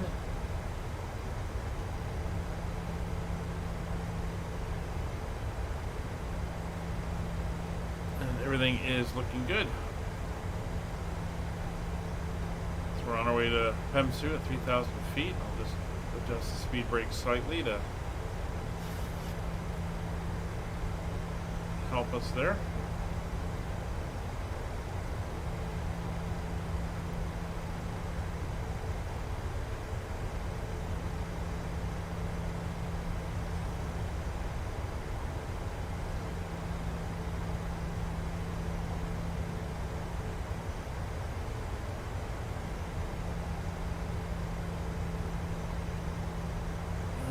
Everything is looking good.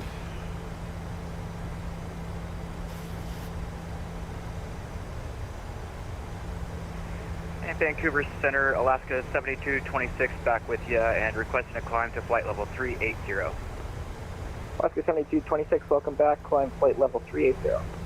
It's good you can see Kevin's lights because sometimes it doesn't show up for me. Galley's on, that's good.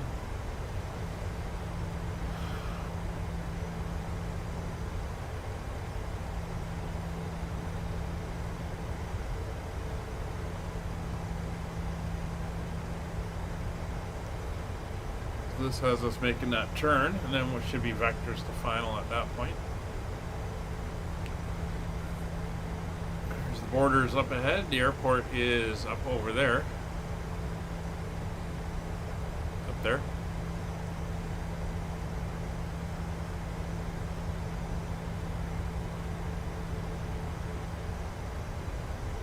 Interesting thing, this little chunk of land pointing down here is American territory. Connected to Canada. No way for them to get out of here except to go through Canada. And even students, when they go to school over here, I think the high school over here, they've got to cross the border in and out. Alright, there's the airport. You can see the lights through the thin layer of cloud there. It's 5,000 feet coming up.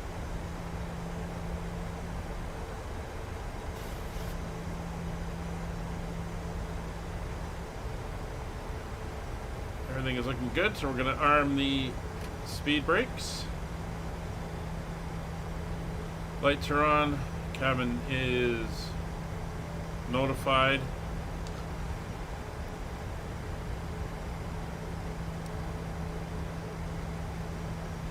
Alright. Landing pressure is set. Runway lights are on. Cabin things, auto brakes are set to 2. Minimums are 209.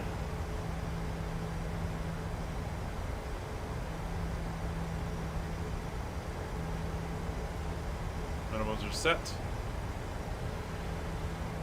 After approach, so now of course the frequency are set, speeds are within limits, speed brake is armed. 1,000 to go.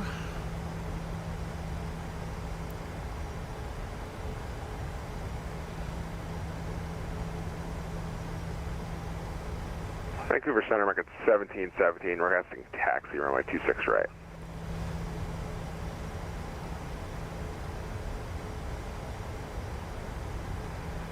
American 1717, roger, runway 26 right, Vancouver altimeter 3051, taxi, Tango, Mike 7, hold 13, right.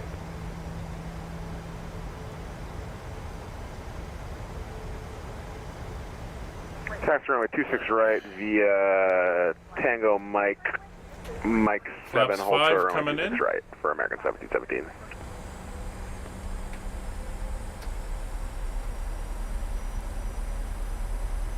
Skyway 335, fly heading 350, vector 5. Fly heading 350, vectors to final, Skyways 3035. Shit 19 Tango, welcome to Vancouver. Any gate preference for you today? If I could take gate 17, please, for Western 19 Tango. Shit 19 Tango, Roger, gate 17. Taxi Mike Juliet Hotel Golf, and then the apron leader. That's what I wanted, flaps 5. That is stand 17 via Mike, Juliet Hotel and Golf, and apron is my discretion. Cheers, thank you for Western 19 Tango.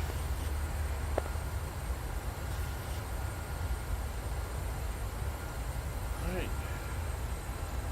Speed down to 200 knots. It's Vancouver.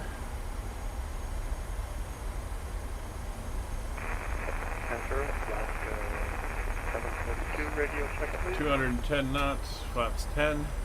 Last station calling Vancouver Center, Rifle.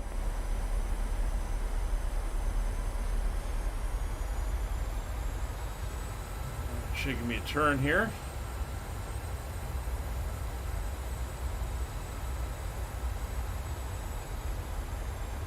Speed down to 185.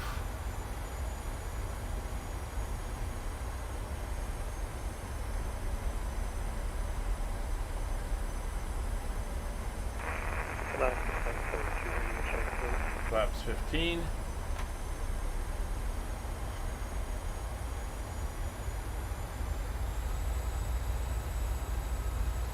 You're gonna put me through the local. Yeah, apologies for calling Vancouver Center. It's just coming in as static. I can't quite make out what you're saying. Sounding a little weak. Skywest 3035, but just going to bring you to the localizer here. So turn left heading 230, and you're clear the ILS 26 right approach. 230, cleared ILS 26 right approach, Skyways 3035. Put me through the localizer. Never good, but we've got the glide slope and the localizer, so we're going to arm approach. The station calling Vancouver Center, what's your location? Here's Vancouver, and there's our runway over there. KPSP.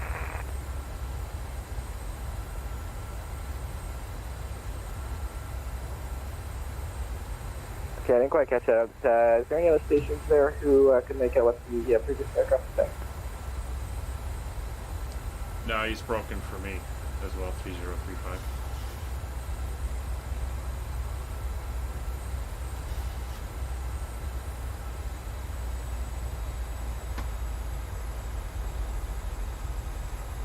Alright, so. Yeah, station calling Vancouver Center. You might be a bit too far out of my range, or alternatively, you can try sending me a PM or a text. So waiting on the intercept.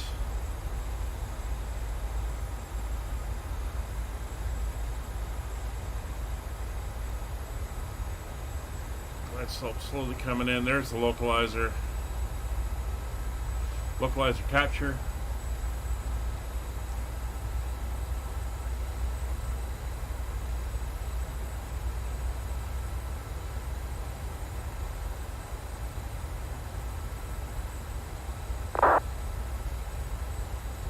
Speed back to 165.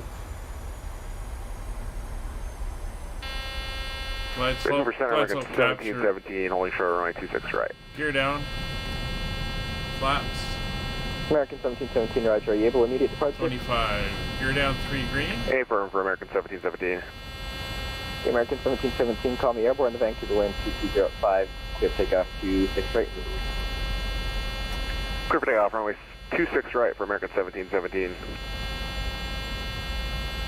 Flaps down. Skyway 3035. Continue the approach. Your number one aircraft will be departing. Roger, clear on the approach number 1 for Skyways 3035.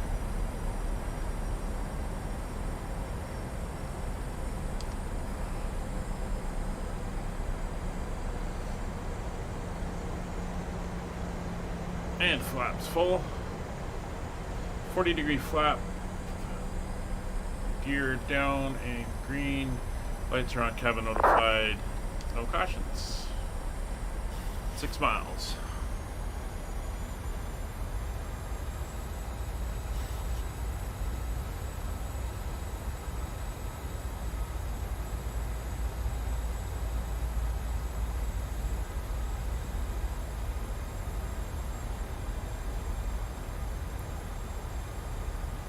Vancouver Center, American 1717 airborne. Sun's going down. American 1717, roger, and say passing altitude. There is on the TCAS. 500 for American 1717. American 1717, you're identified. Climb flight level. Sorry, disregard. Climb 16,000 for now. Climb maintain 16,000 for American 1717. 1,300 feet.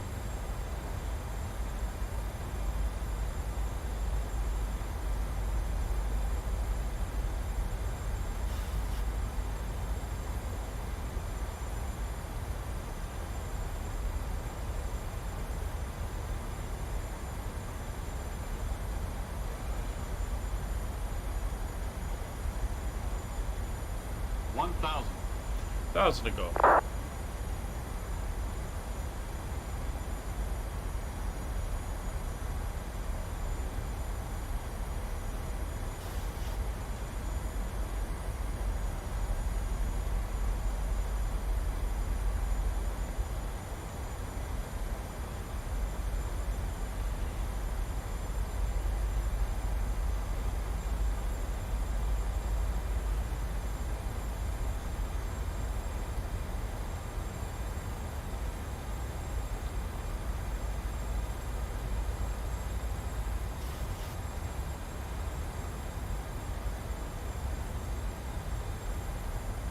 $500.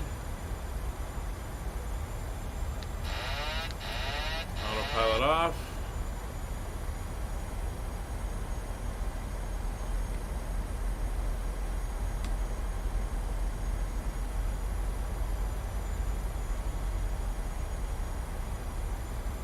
Skyways 3035, clear to land 26 right. Clear to land 26 right, Skyways 3035. Minimums. American 1717, turn Landing. left direct Seattle, unclear. Left direct Seattle for American 1717.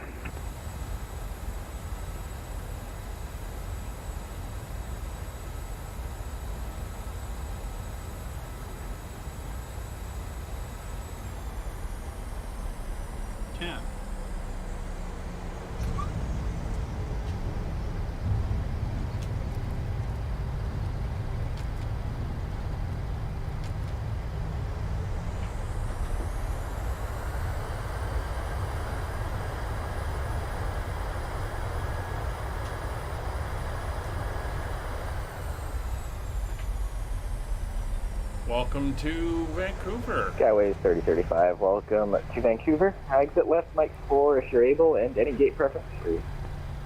South side around 17, 18 or so.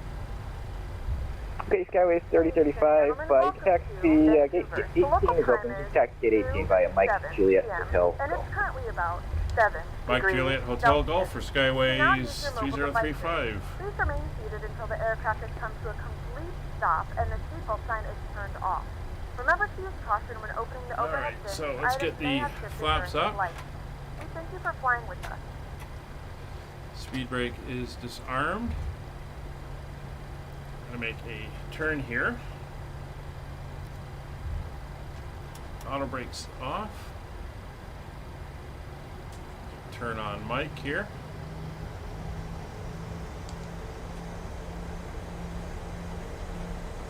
Get around this corner here. Just going to head over here to Juliet. American 1717, climb flight level 370. Climb maintain level 370 for American 1717.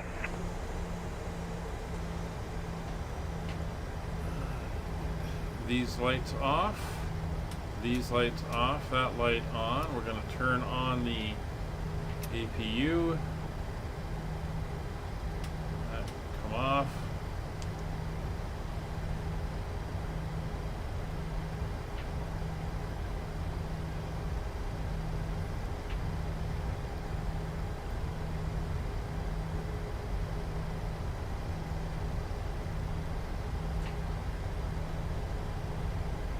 follow Juliet all the way down, and we'll pick up hotel, then golf, and then into the gate.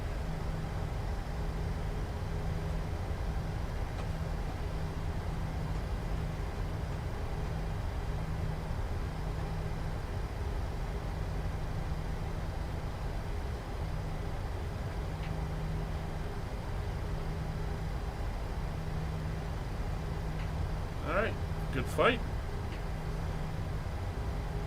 So flaps are fully retracted, speed brake is disarmed, transponder will leave it on. Position lights are back to steady. Landing and runway turnoff lights are off. Taxi lights are on. APU is on. APU bleed is on. Anti-ice is not required. Probe heat will come off.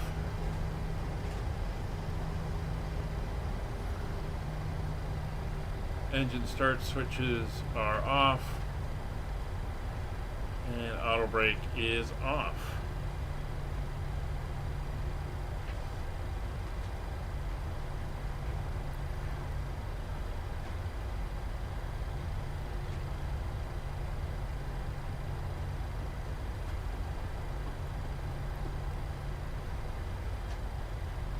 All right.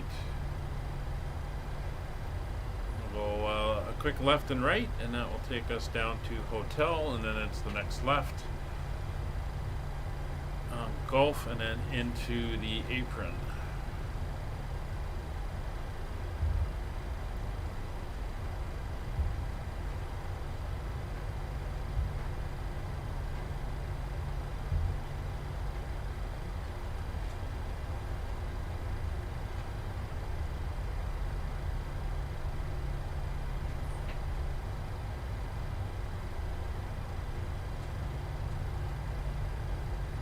Hotel.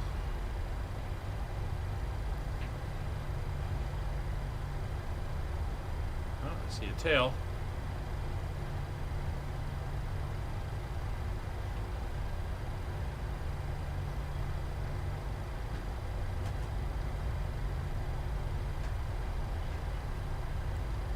Here is Gulf.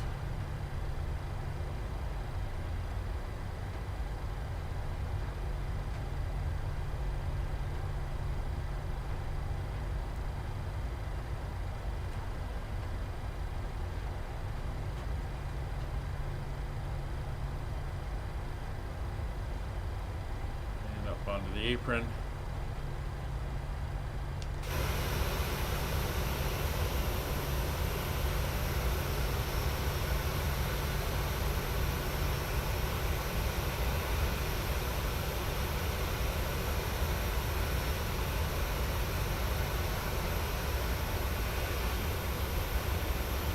And here we are, 18. There's Kevin in the WestJet and Brian in the Air Canada.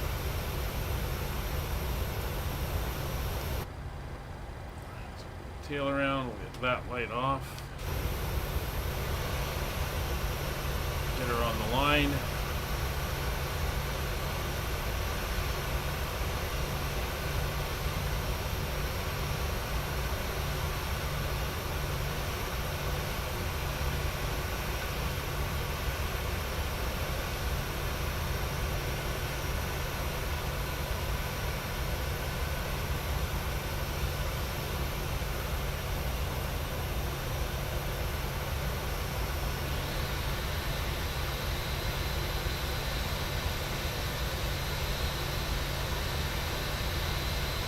And there we go. 737 line. So brakes are set. Vancouver, hello, Air Canada 633, ready to copy IFR to Vancouver on the ground in Kelowna at the gate 13. Pick up our... Air Canada 633, Vancouver Center, hello, you're cleared to Kelowna via the Vancouver 2 departure flight plan. Yeah, have a good flight there, Brian. We can be 34 today if you like, the departure on like 34 squawk 07. Have a good one. There's chocks and ground power coming in. Air Canada 633, just kind of missed the second part there. We're on the ground in Kelowna for Vancouver, so Vancouver 2 departure won't work for us. There's ground power. Squawk 0762. Ground power is connected. Yeah, my apologies. Old habits. Merit 2 departures when I'm in space. We'll be the Engines Merit 2 coming departure off. direct boost and flight planner. Roger, Merit to departure, directed boost. Fuel pumps off, ground equipment is in. We're going to shut off the APU. Okay, 633, Roger, read Isolation valve to open. Wish discretion, give a call taxi or Canada, 633. APU bleeds American 1717, off. leave my airspace to the south. Seattle's offline, your south. Flight directors are off. Heading over to 122.8 for American 1717. Thanks for the service. Good day. Yeah, I hope so, Brian. Hope so. Vancouver Center, Skyways 3035 on the blocks. Thanks for the ETC. Good day. No problem. Thanks for flying. All right, so we are done. We are here. Oops. Shut the beacon off. There we go. And there's Brian getting ready to head out on his flight to Regina. So let's get the jetway in, start deboarding, and we're going to say goodbye. Thank you all for flying with us today. Hope you enjoyed. We will see you all on the next one. Take care. Bye for now.